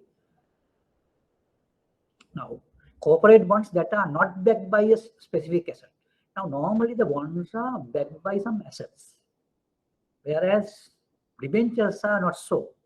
Debentures are unsecured, basically. That is interest bearing. issued by private sector companies. Now, of course, now corporate debentures also can be taken as risky assets. Why? What is the reason? Corporate. Now, corporates means if they are AAA type corporates, then there's another issue. So you need to see what is the real risk premium for them. But basically, if you just get a corporate debenture, we normally consider it as a risky asset because its rate or return is higher than a risk-free return normally.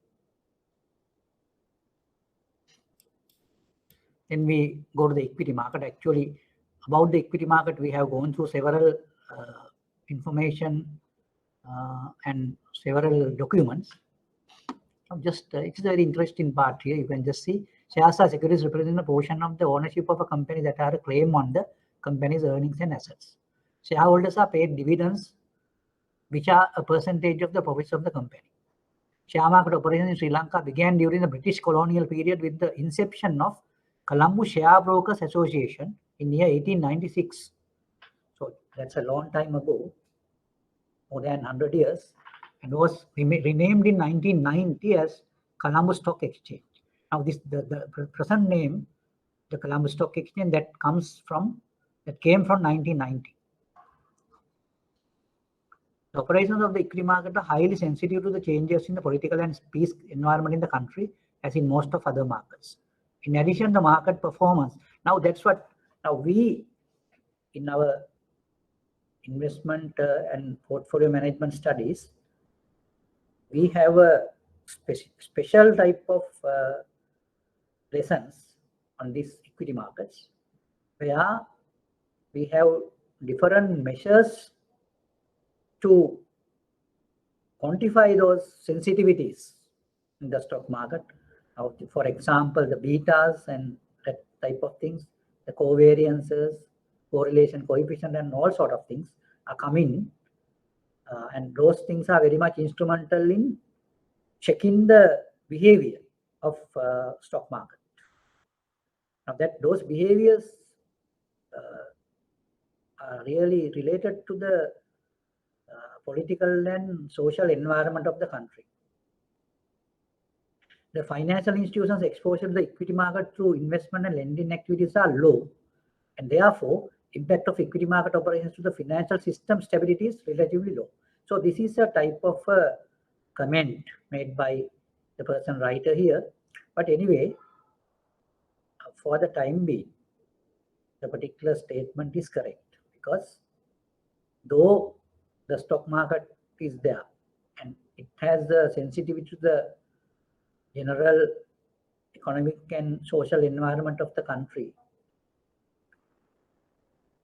since the banking institutions basically are not substantially invested on those equities, that equity market operations will not have a big impact on the financial system stability. That's what it says.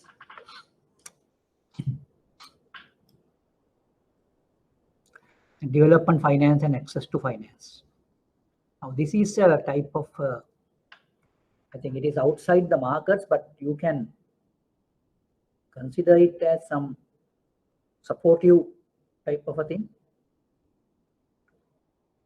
Now what do you mean by this? Now when you say development finance, normally now if you want to finance something, you have to have guarantees, securities, or whatever it is.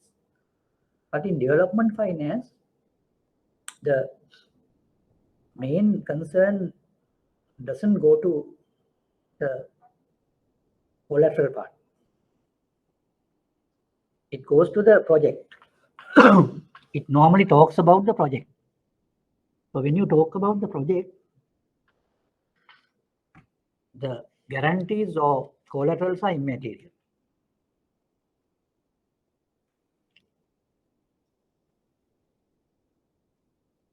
Now that's what mentioned here. The Central Bank of Sri Lanka, on behalf of the Government of Sri Lanka, contributes to enhance access to finance with the intention of achieving balanced growth. and financial inclusiveness in the country. To achieve these objectives, CBSL coordinates, facilitates, and implements various refinance schemes, interest subsidy. Now, all these are really helping the needy projects through regional development departments of the CBSL. And financial assistance is given to the micro, small, and medium scale enterprises. And there are participating financial institutions. Those are the licensed specialized banks and licensed commercial banks.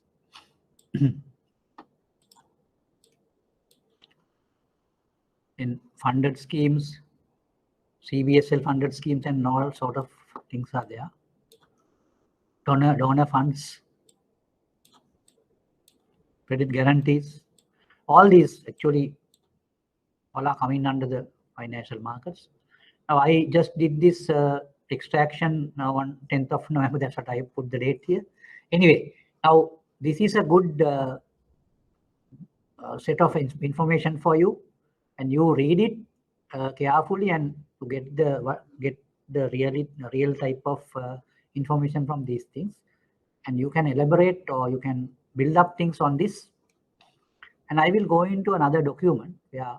Now, of course, I want to just show you the need of treasury bills and treasury bonds, and I told you those are generally taken as risk-free assets, because now on theory we discuss about the capital market line, because capital market line is a very important line for any of the organizations in Sri Lanka, because I don't think any organization has invested only in risky assets. All the types of institutions, which if they have done any investments, they should have done those things not only in shares and debentures, but in government securities also. So therefore, all these institutions will have their efficient frontiers on capital market line. That's what I want to tell you. So therefore, the capital market line is a very much important concept for all these organizations. Right. Now I will just show you another thing. Yes. Treasury bonds.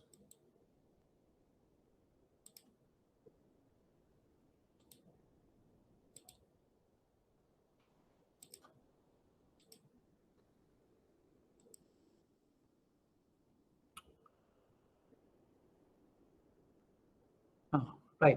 Anyway, I think now, since I asked, even though I asked for this, there are two reports actually. It's okay. There's another report called treasury bills, but both things are given in treasury bonds. The same thing being repeated here anyway. I will just show you this. Yes. Now you just see Democratic Socialist Republic of Sri Lanka. Now this is the Public Debt Department of the Central Bank of Sri Lanka issued this issue of rupees 40,000 million treasury bonds, right? Now that issue being described here.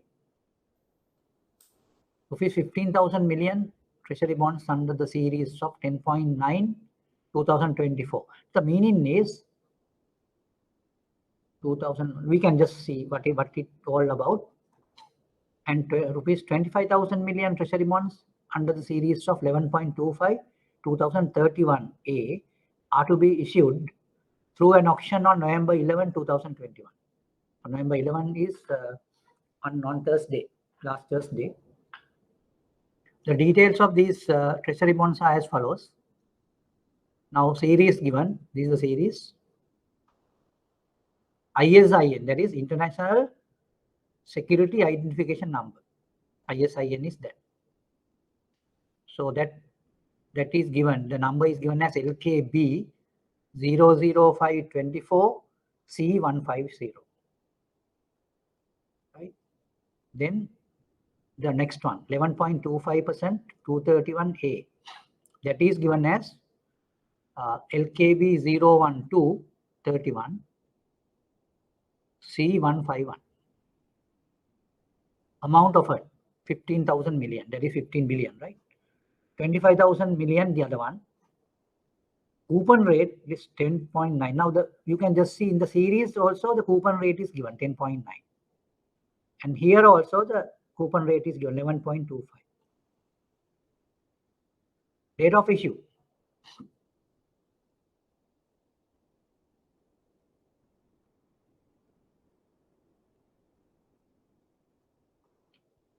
Now actually, in actual form, these were issued on 15th March 2019.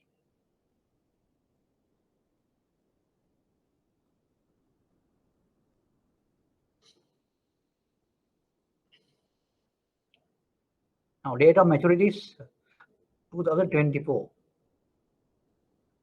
These are the coupon payment dates, 15th March and 15th September. Because since those are half yearly, the coupon payment dates also to be mentioned. Because since it was issued on 15 March, first coupon comes on 15 September, second coupon comes on 15 March. This one also the same. Now this accrued amount actually, yes. So now the date of issue is 15 March 2019. Yeah. Yeah. Then on 11th November 2021 also they try to do the auction. Like how can something like that happen?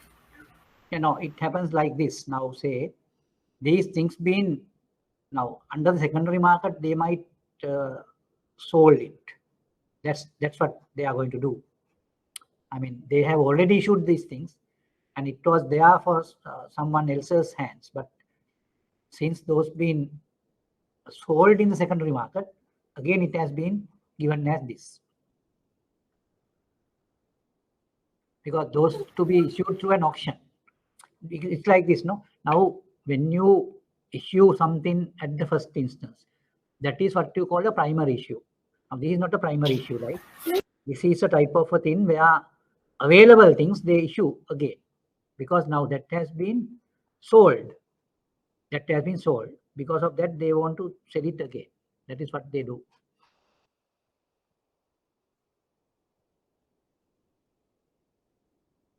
Okay. I thought it's like now say now when the date of issue is 15 March 2009. Otherwise now you will have a issue, no?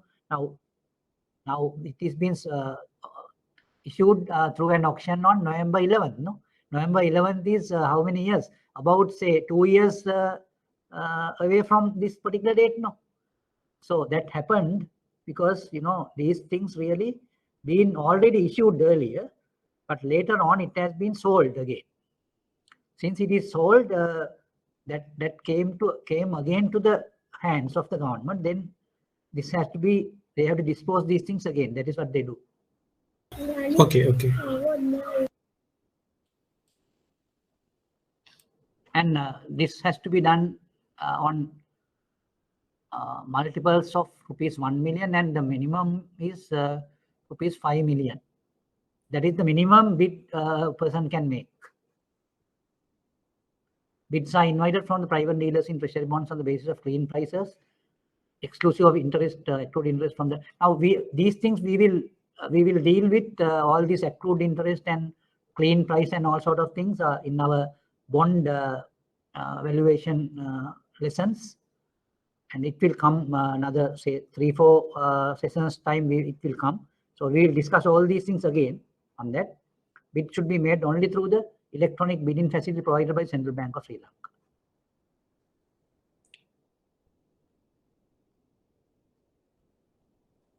Okay, now that is how the treasury bonds being issued, and even treasury bills will be issued in the same way.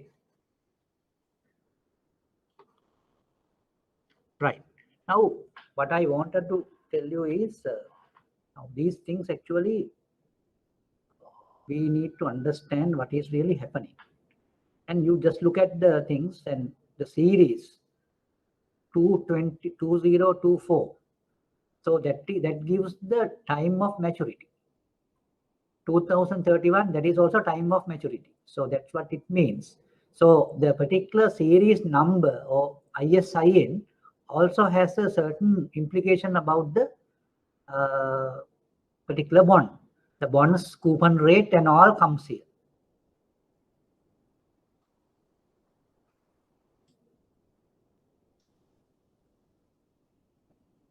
Right, now we will again go to our normal lesson. Yeah, we have talked about. Now you have an idea now, because all the institutions, especially in Sri Lanka, they have investments in shares, corporate debentures, corporate bonds, and government treasury bills and treasury bonds. Then their portfolios contain a mix of risky assets and risk-free assets. Then this capital market theory is valid for such investments. Now I will just tell it again. You can remember that I told you we have a graph consists of two axes. One axis is the horizontal one that represents the risk, total risk, and the vertical axis represents the expected return. And we had a portfolio that consists of two assets, and we changed the weight of those assets and come up with several combinations of portfolios. Right. Now, for example, we had portfolio A and B. Likewise, we might have another portfolio C, D, E, F, and all. Then another, like I told you, that there can be infinite number of portfolios we can generate. But all those portfolios, we have only two assets. They are those two assets combined in different weights. That's how these different risk return characteristics came up. So later on, what we did was we just had a graph, and on the graph we plot these portfolios. So all these portfolios were represented as points on that graph, because any portfolio has a risk and return. So risk comes into the x-axis, return comes into the y-axis. So on that basis, we had this plot. All those points were plotted here. And after plotting the points, we found that there's a set of points which can be taken as the boundary of all those points. That boundary is known as efficient frontier. And I told you why we call it efficient frontier. Because any point if you take on that frontier, we find that any point right below that will have a lower return, but with the same risk. Therefore, that point is the most efficient point we can find on the graph.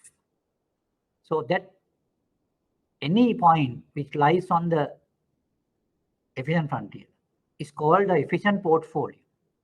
So therefore, F is an efficient portfolio, E is an efficient portfolio. These points are not given names, but all these points are efficient portfolios. Now, again, I want to tell you that these points are the representation of two asset portfolio different ways. But later on, we found that having this type of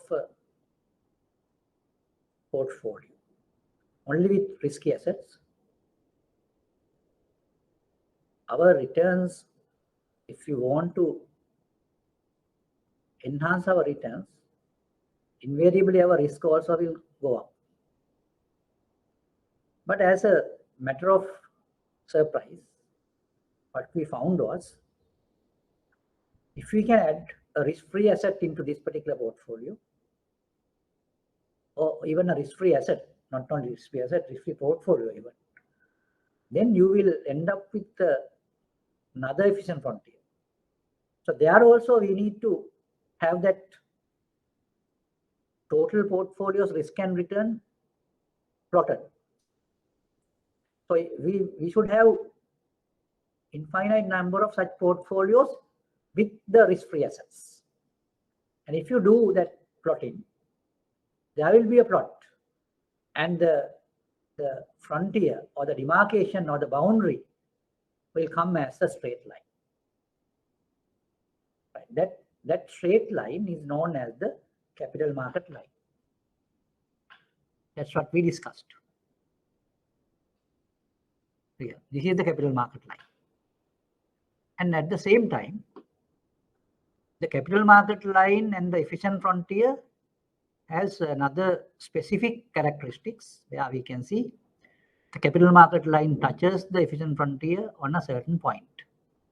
Tangent, we call it, tangent. Capital market line is a tangent to the efficient frontier on M. And at the same time, the capital market line touches or intersects the y-axis at a certain point. That point is the risk-free rate. From 0 to risk-free, this is risk-free rate. And this particular point represent in the market portfolio. Now, if you take the market portfolio and as demarcated, the return of that market portfolio is ERM. You can follow this cross. And what is the risk of that market portfolio? Sigma M. Sigma M. Of course, now we have taken it. Right. And I told you the capital market line has two parts, two portions. One portion comes to the left of the point M, this particular thing, and it limits or it ends on the y-axis. And this particular portion is called, it represents lending portfolios. Because if you take points on this line, all points will represent a particular lending portfolio. And if you go beyond M, go up from M to upwards, and that is to the left of M, to the right of M, you can see several points on this line. All these points represent leverage portfolios. Now we will see what you mean by this leveraged and lending portfolios. Now, lending portfolios are portfolios you lend and you expect the return. Right? Then what is a leverage portfolio? Leverage portfolio is a portfolio where you borrow and lend. Since you don't have money, you borrowed money and lend it. That is what it means. You got my point. So you borrow risk-free assets and lend it. You invest it. But when you borrow something,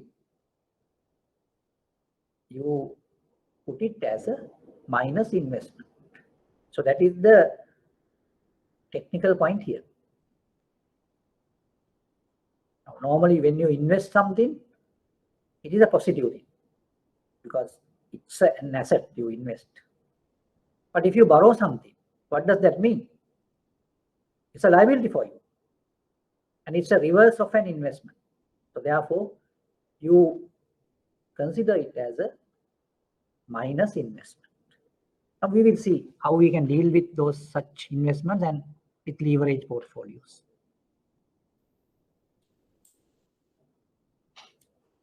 Right. Now I will show you how we can calculate the expected return of a portfolio which consists of risky assets and risk-free assets. Right? So therefore, we need to have some convention where we assume the weights of the risk-free asset and the risky assets, and the return of the risk-free asset and the risky assets. Right? Now, expected return of the portfolio. Now, that portfolio I have taken on the capital market line.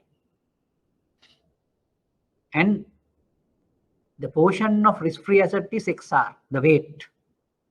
Portion of risky asset is XM. Therefore, the portfolio return comes as XR into R plus XM into ER. Right? Very simple. And at the same time, you see, XR plus XM is equal to 1 because these are the two assets and the weights are XR and XM. It's like, you know, if you have 30% of R and then you have say market portfolio, you have 70%. Likewise, you have XR and XM. If you take XR plus XM, it should be 1. So then ERP. Then we can just write down XR plus XM equals 1. That means XM is equal to 1 minus XR. Now what I did was, I just replace XM with an equal part of it. That is, XM is equal to 1 minus XR. So in the place of XM, I put 1 minus XR into ERM. Because now you have only R, XR, and there's no XM here. So XR is only here. So therefore, it is easy for us to calculate. XR is the proportion of an investor's wealth invested in R. And ERM is the expected return on the market portfolio. Then we go into the calculation of risk of the portfolio, which composed of risk-free asset or R and M.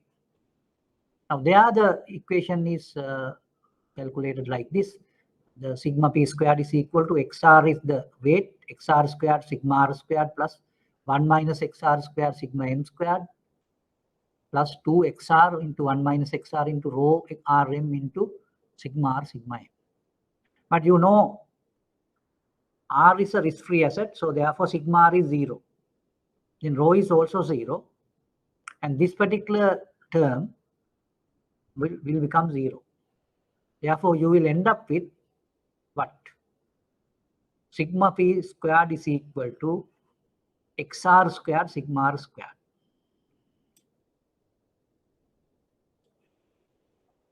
Then sigma p is square 1 minus XR into sigma M or XM into X sigma M. Where sigma p is the standard deviation of the portfolio's return and sigma M is the standard deviation of the market portfolio's returns. Right. Now we will go for an example.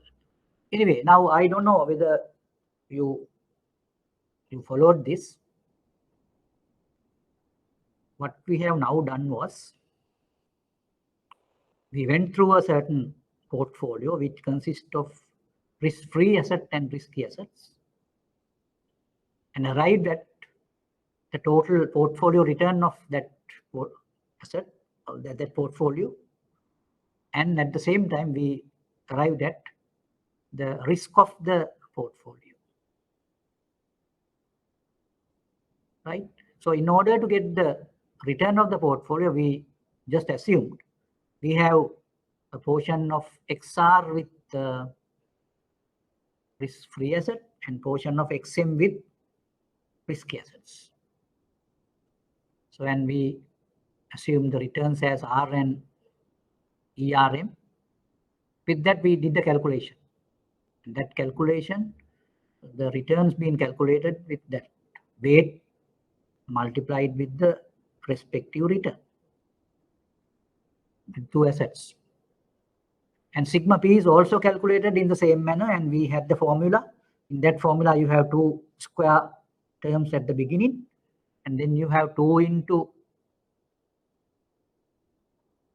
XR into XM into rho RM into sigma R sigma M.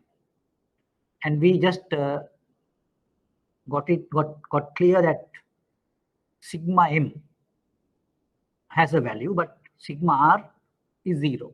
Why? R is a risk-free asset. If it is risk-free, the variance and the standard deviation should be 0. There's no risk, no. Then sigma r is 0. Since sigma r is 0, in our calculation for sigma p, we ended up with a particular statement where sigma p squared is equal to 1 minus xr squared into sigma m squared. Because others become 0. Because xr squared, sigma r squared becomes 0 because sigma r is 0. And at the same time, 2xr, 1 minus xr into rho into sigma r, sigma m also will become 0. Because it has a sigma m term here. So therefore, we end up with sigma p squared is equal to 1 minus xr squared into sigma m squared. So if you take the both sides square root, you get sigma p is equal to 1 minus xr into sigma m. Now what is 1 minus xr? That is sigma xr, xm. So that is the portion of market portfolio or the weight of market portfolio. Then the particular portfolio's risk is equal to the weight of the market portfolio into market portfolio's risk. So this is the formula we have obtained. Right, now we can go to the example. Suppose you are interested in investing 60% of your wealth in the market portfolio and 40% in the risk-free asset.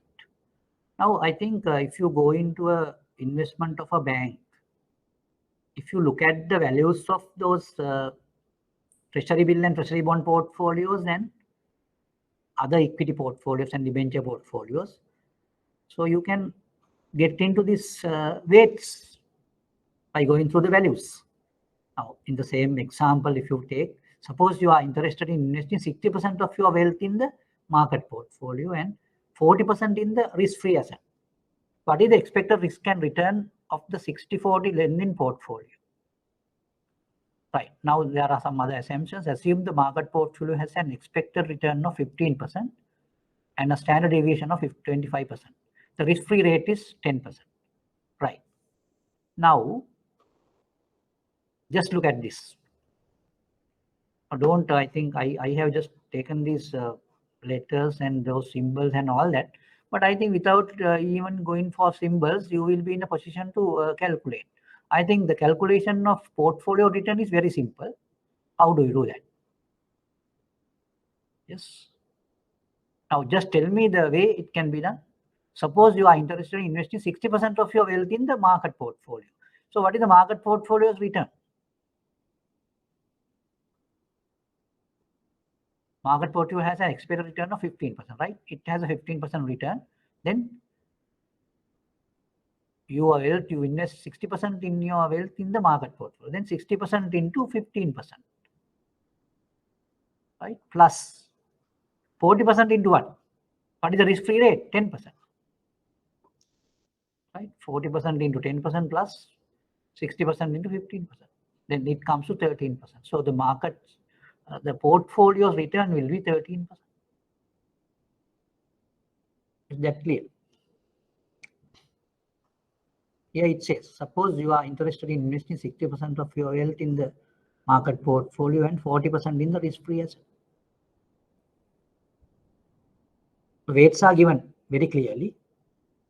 Then the question asks, what is the expected return and risk and return of the 60-40 lending portfolio? Assume the market portfolio has an expected return of 15%.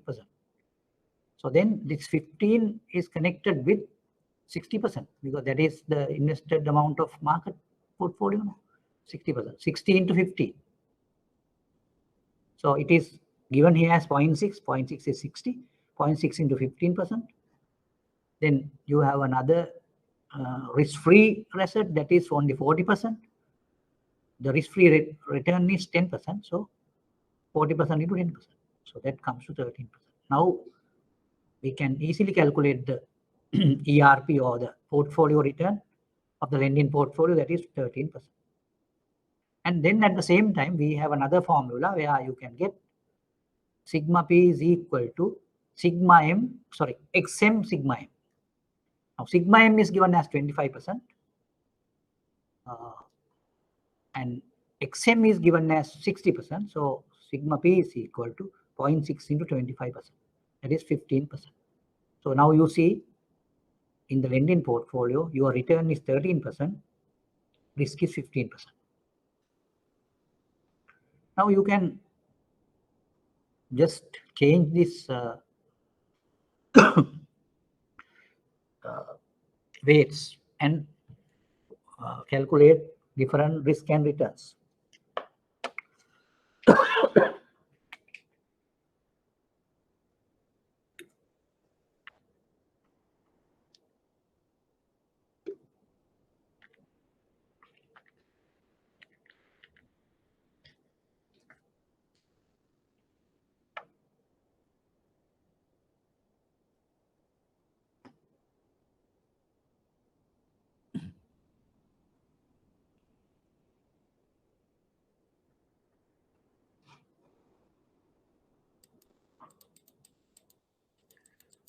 Right, we will go to the second example.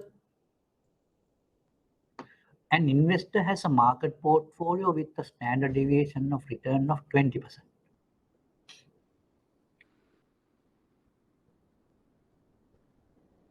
Or in other words, the risky portfolio gives a return of 20%. Its expected return is 14%.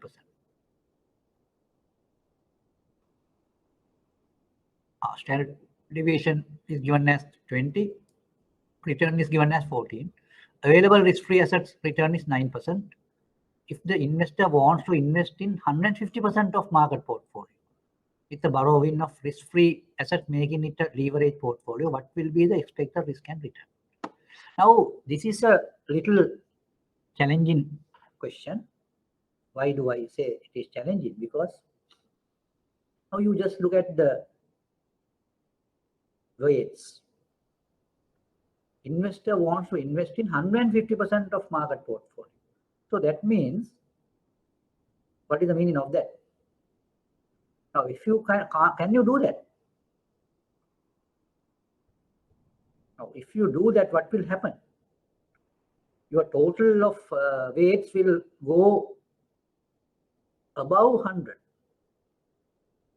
Now, you have taken only one. That becomes, now, if you take only one asset, that has gone beyond 100. So is it a possibility, or is it possible to do that? Then how it can be done?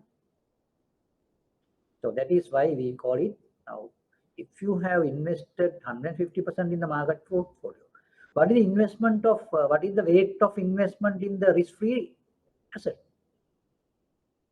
Yes. It is not an investment. It is a borrowing. Then it becomes minus. And it will become minus 50. Then the total becomes 100. So therefore, we assume, if you borrow something, we assume it as a minus weight. Because borrowing is the opposite of investing. I think you got my point. Now you look at the way the things being calculated. Right. Now ERP we calculate by weight of the risk-free asset into the risk-free rate plus weight of risky asset into the risky or market portfolio's return. Market portfolio return has given as 15%. Sorry, no, not 15. Market portfolio return. Okay. I think there's a mistake here. I put it as 15 and 10.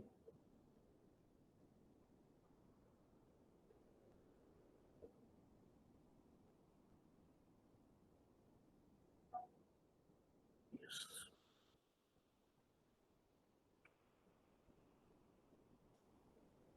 Okay, I think there's a small mistake in these particular numbers. Anyway, so can you? All right. Sir, excuse me. Can you explain the example number 2 again? The question. Okay. Now it says an investor has a market portfolio with a standard deviation of return of 20%. Its expected return is 14%. Now, what do you mean by expected return? The market portfolio's expected return is 14%. Available risk-free assets return is 9%. If the investor wants to invest in 150% of market portfolio with a borrowing of risk-free asset, making it a leverage portfolio, what will be the expected risk and return? Right. Now here, they talk about the leverage portfolio. Now this is the point here. This is the critical point here. I think you might get some confusion because of that. Now earlier what we did in the first example was, it's not a leverage portfolio, it's a lending portfolio. Now the difference of a leverage portfolio is, you have one asset, either risky asset or risk-free asset, you have it more than 100. More than 100. The weight. Now what does that mean? If you have one asset more than 100, then the total of assets, would it be 100? In order to have 100 as the total, the other asset should be minus weighted, is it? That is why we put it as a minus weight. And the physical explanation for that minus weight is, it is not an investment, it is a borrowing. Now in this particular case, the weight of risky asset is 150%. And weight of risk-free asset is minus 50%. So that has been applied here. But only thing is, now there's a small error in the question. Now the numbers, the question has taken separately rather than getting the numbers here. Now you can just look at it. So what we can do is, you do the example as it is, right, and get an answer. Now since the numbers are wrong here, now what you can do is, you can calculate the expected return of this portfolio under example 2. Then you can understand it. I think it can be done. There's nothing difficult here. You just go by these figures. The solution is given with some other figures, right? That is the issue. I think now you can really work it out with these figures and come arrive to an answer.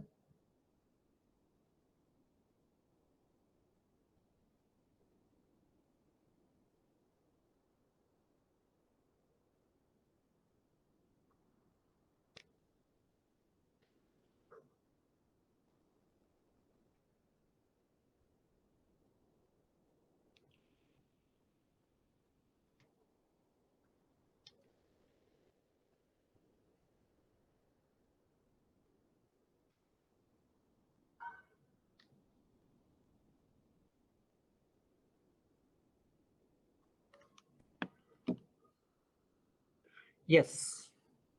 Now, what is the expected return of the portfolio?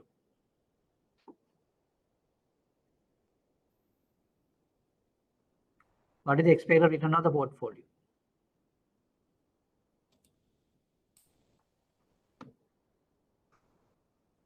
Yes.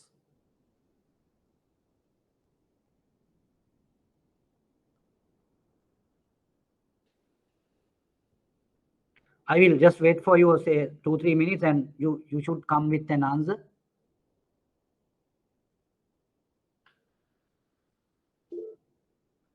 Pradeepika, yes, correct. Your answer is correct. 16.5. Ruchira, can you try?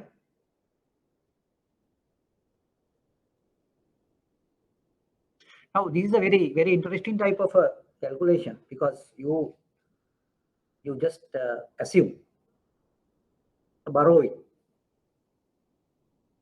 When you assume a borrowing, we take it as a minus weight. Minus weight. Now, in this particular case, minus weight is 50%. That is the risk-free asset. Risk-free asset rate is 9%. So you get that. So anyway, I will just start with the risky asset. Now, risky asset has a weight of 150%, and its return is 14. Then you need to have 1.5 as 150, 1.5 into 14. Then you get minus 0.5. That is the risk-free asset into 9. If you work it out, you get 16.5 as the answer. Do you have any issue with that?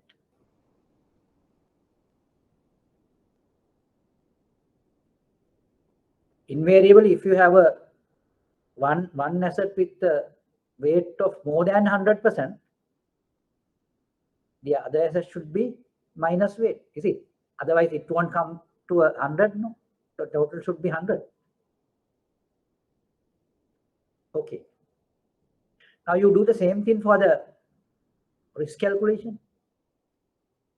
Risk also to be calculated. So just calculate the risk also for the portfolio.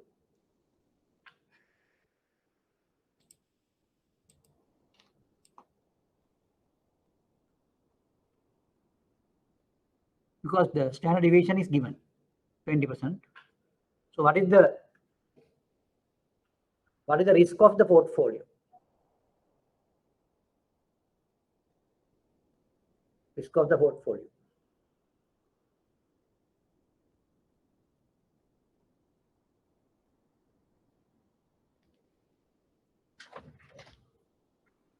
Which is 740.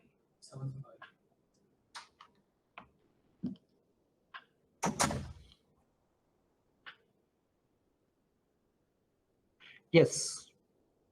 Just come up with the answer, the return, risk of the portfolio with these figures.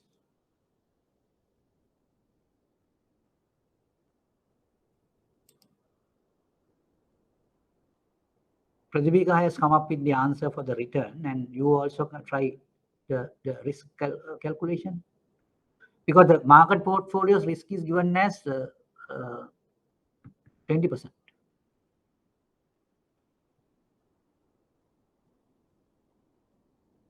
And which we have already discussed about how we can arrive at the portfolio with market and risk-free rates. Risk can be calculated.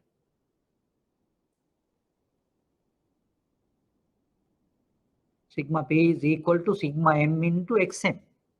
XM is the weight of market portfolio.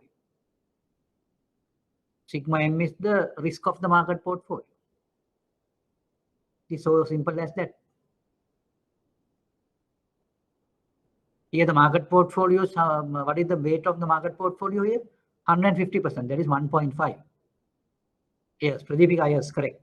Your risk answer is also correct. Kisal also correct, right? I think now you got my points, I think. Now the critical thing here is you have to identify whether the portfolio is a lending portfolio or a leverage portfolio. Now the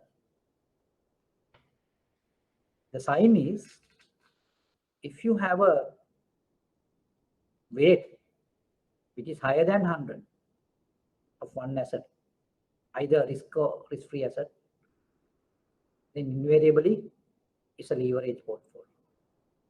If you do not have any weight which is higher than 100, then it will become a lending portfolio. That is how it comes. So that's the gauge to see whether the portfolio is a lending portfolio or a leverage portfolio. Okay. Right. Now we will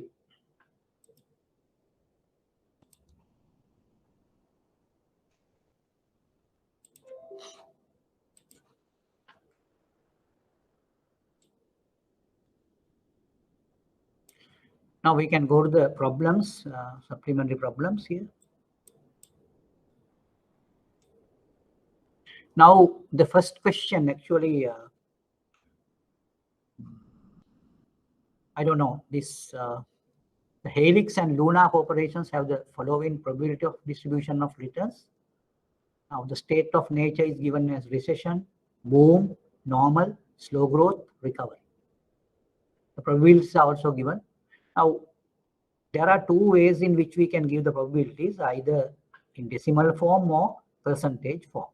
Now here it is given in decimal form, 0.1, 0.2, 0.2, 0.1 and 0.4. The total comes to 1. Or either we can put it in another way, we can say 10%, 20%, 20%, 20% and 40%. So it will come to 100%. Now here the two returns are given. Helix returns are given as 10%, minus 12, minus 7, 20 and 30. Luna's returns are given as 20, minus 30, minus 20, 40 and 35. Now all returns are related with different states of nature. When recession happens with a probability of 10%, the Helix will have a return of 10, Luna will have a return of 20.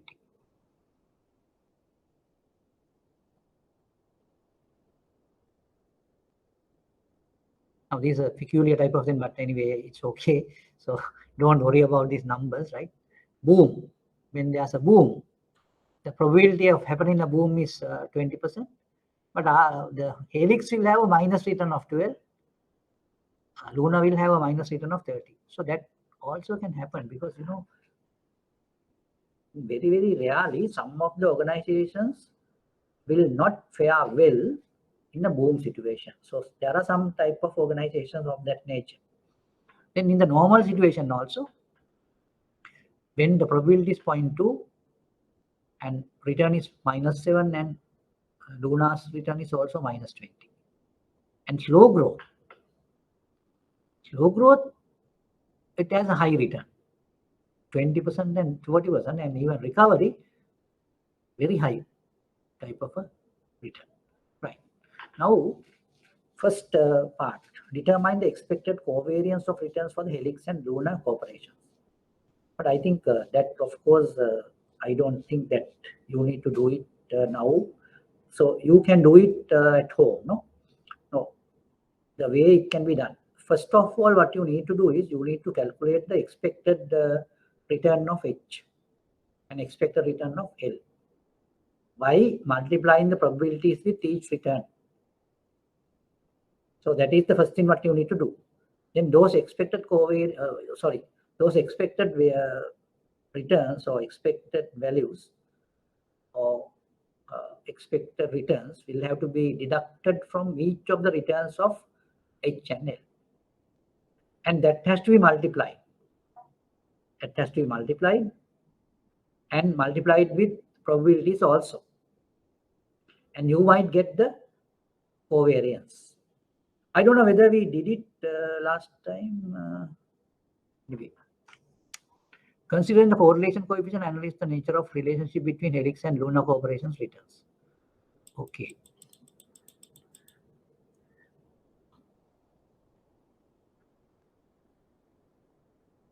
Right.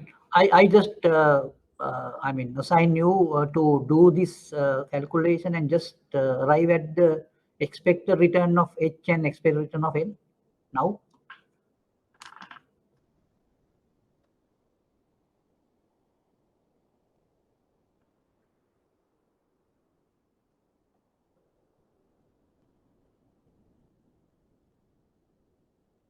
First of all, you come to the expected return of H, Helix,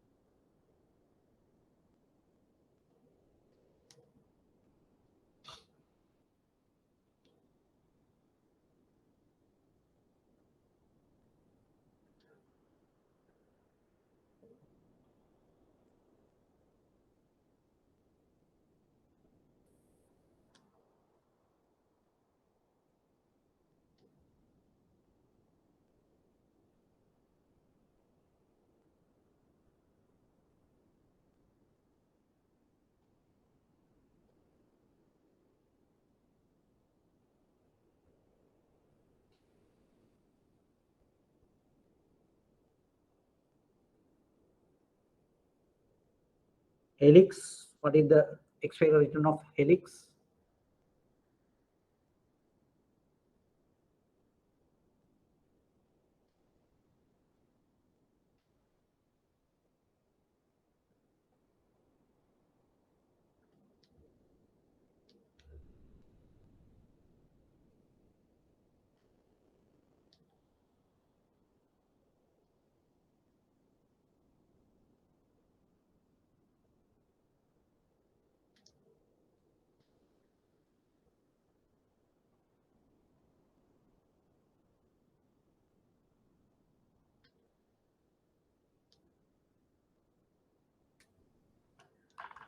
Yes.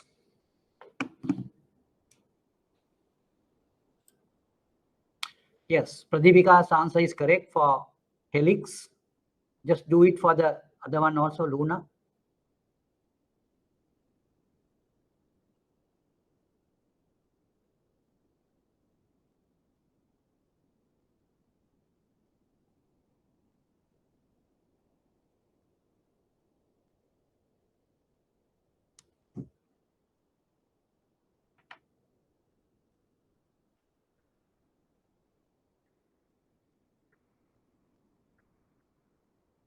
It is easy for you to do this by adding the plus things first and then deduct the minus things later. So if you do that, you won't make it wrong. You always get the correct answer with that. It is easy for you to do that way.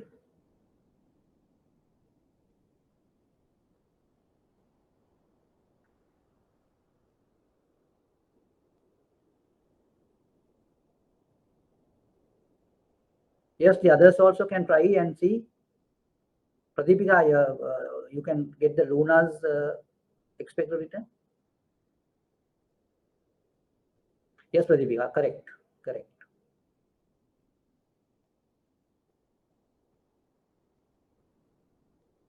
Others also can try. Now, then what you need to do is you need to deduct Chalana, yes, correct. And Chalana can get the other ones also. I think Luna one he has taken first. Helix one is 11.2. I will give you the values. Helix expected return is 11.2 and Luna's expected return is 10. And what you need to do next is you all have to deduct the expected return of H from the returns of H.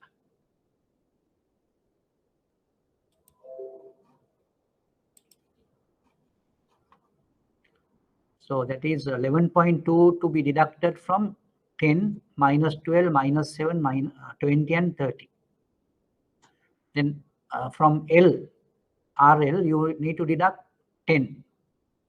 From 20, minus 30, minus 20, 40 and 35.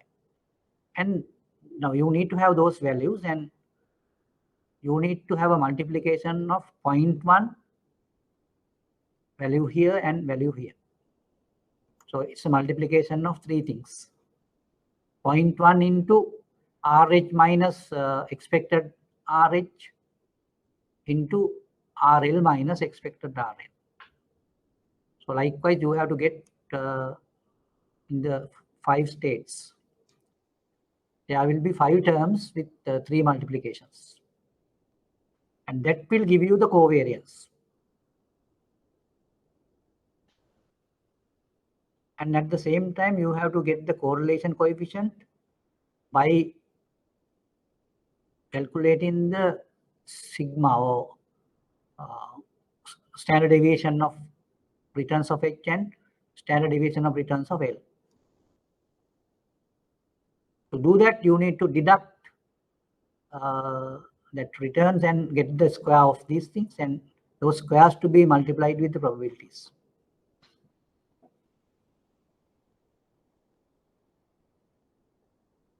Right. Anyway, now I think you can complete this in your as a home assignment, whatever.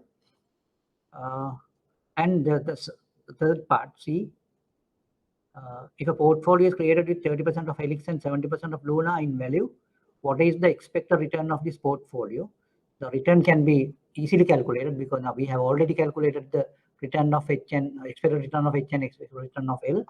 So the weights are given and we can calculate the portfolio return. Also determine the risk of the portfolio. So there you have to calculate sigma H and sigma L.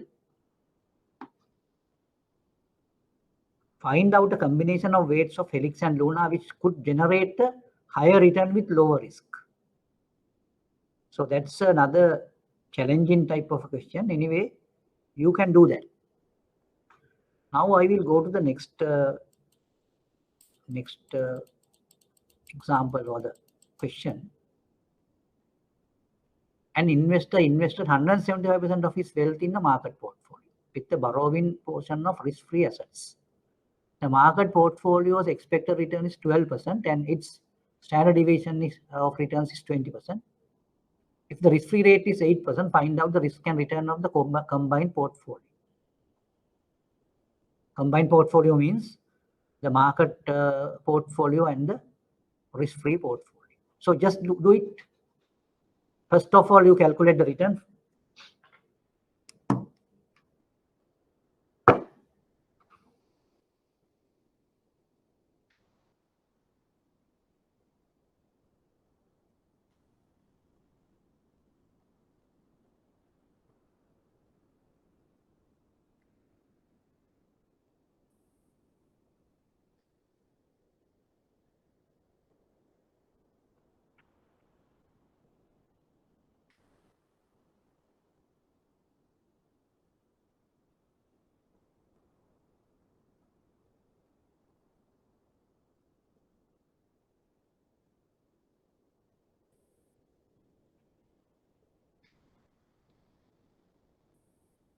Yes, it is an easy question.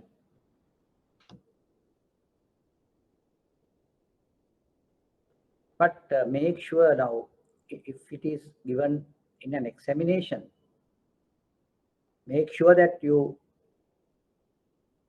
write down the necessary explanations.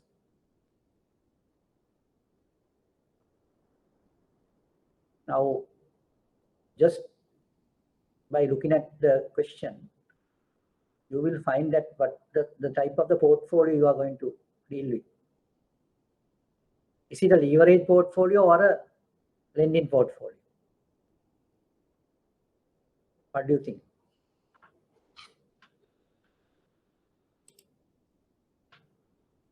Yes, Pradipika. You are correct, I think. Return. And just get the risk also.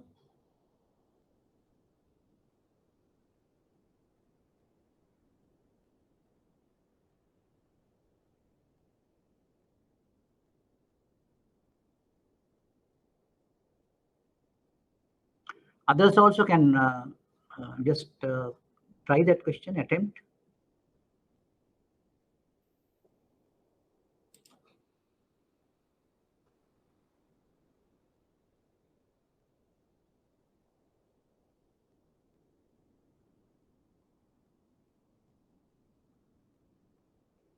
Now, here on the face of it, you will see that an investor invested 175% of his wealth in the market portfolio. Now, by looking at that particular sentence, the phrase, you will realize what it is.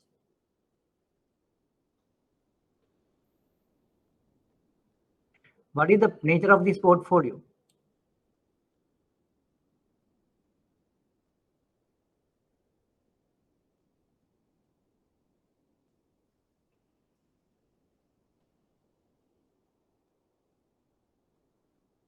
Now,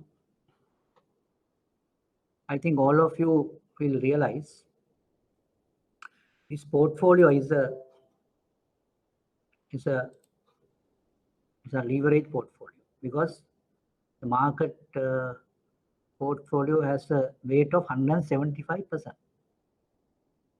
Since it is more than 100, invariably the other asset, that is the risk-free asset, it should have a weight of minus 75%. So that is the way it can be constituted. There's no other way. Now market returns, market portfolio return is 12%. So therefore, what you need to do is you need to first get 1.75 into 12. 1.75 into 12 minus 0.75 into what? 8. That comes to 15. I think Pradeepika been able to do it. And when you want to get the risk calculation, the formula is that sigma m is equal to, sigma p is equal to sigma m xm or xm sigma m. Xm is the weight of the market portfolio. Now here the weight of the market portfolio is 0.175 or 1.75. The standard deviation of the market portfolio is given as 20. 1.75 into 20.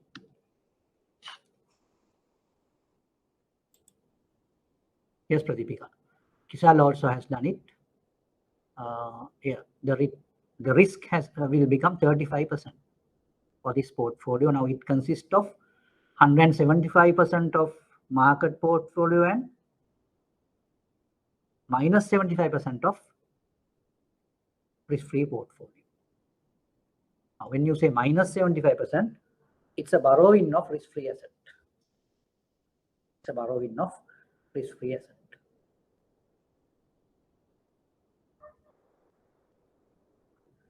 Now,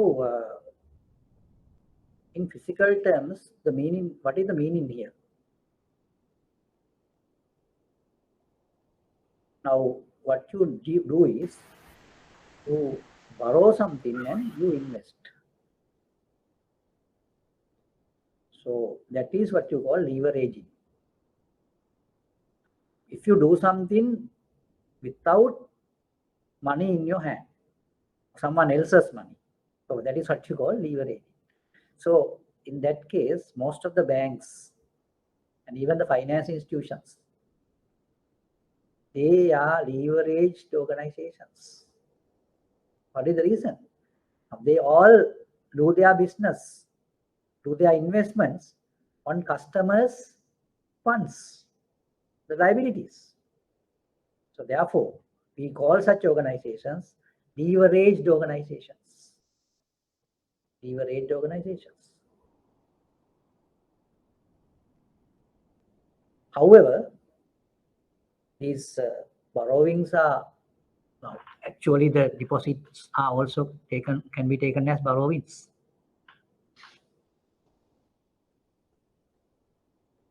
But you all know the deposit rates are lower than the lending rates in a real-time market.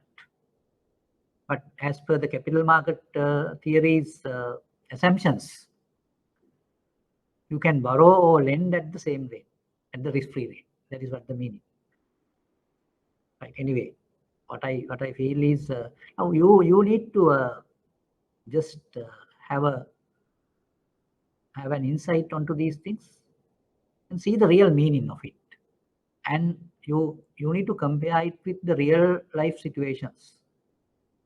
Even though some of the things are not tallying with our day-to-day activities, but there are some similarities and some type of trends which can be understood. But only thing is, now what we need is to have this type of thinking. Now that thinking will help you to take very, very important type of decisions in the future with regard to your investments, with regard to your organizations, with regard to your activities. That is our main objective of conducting this type of courses. And I really appreciate your inquiries, your queries and all that, your arguments, and it will help you to learn and get a very effective insight into these things. And I advise you to do the assignments in the sense these supplementary questions on your own. Even sometimes I have just described these things or explained these things in the class. Even though I explain, you do it on yourself. Do it yourself, because then you get a good practice or good familiarity with the problems. And even in the examination, it will help you to very quickly do the question. And accurately, not only quickly, but also accurately also. The speed and accuracy are both important, right? Because you have to do these things in a limited time period, and you need to have a clear thinking in order to answer the questions on the limited time. Anything to be cleared or clarified or whatever? Yes. Anything need to be clarified?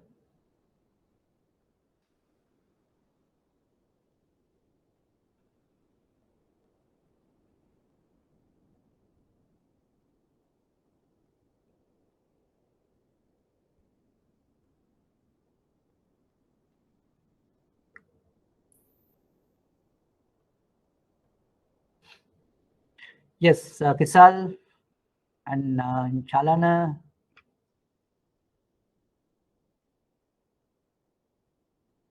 Pradeepika, all of you. Darshana,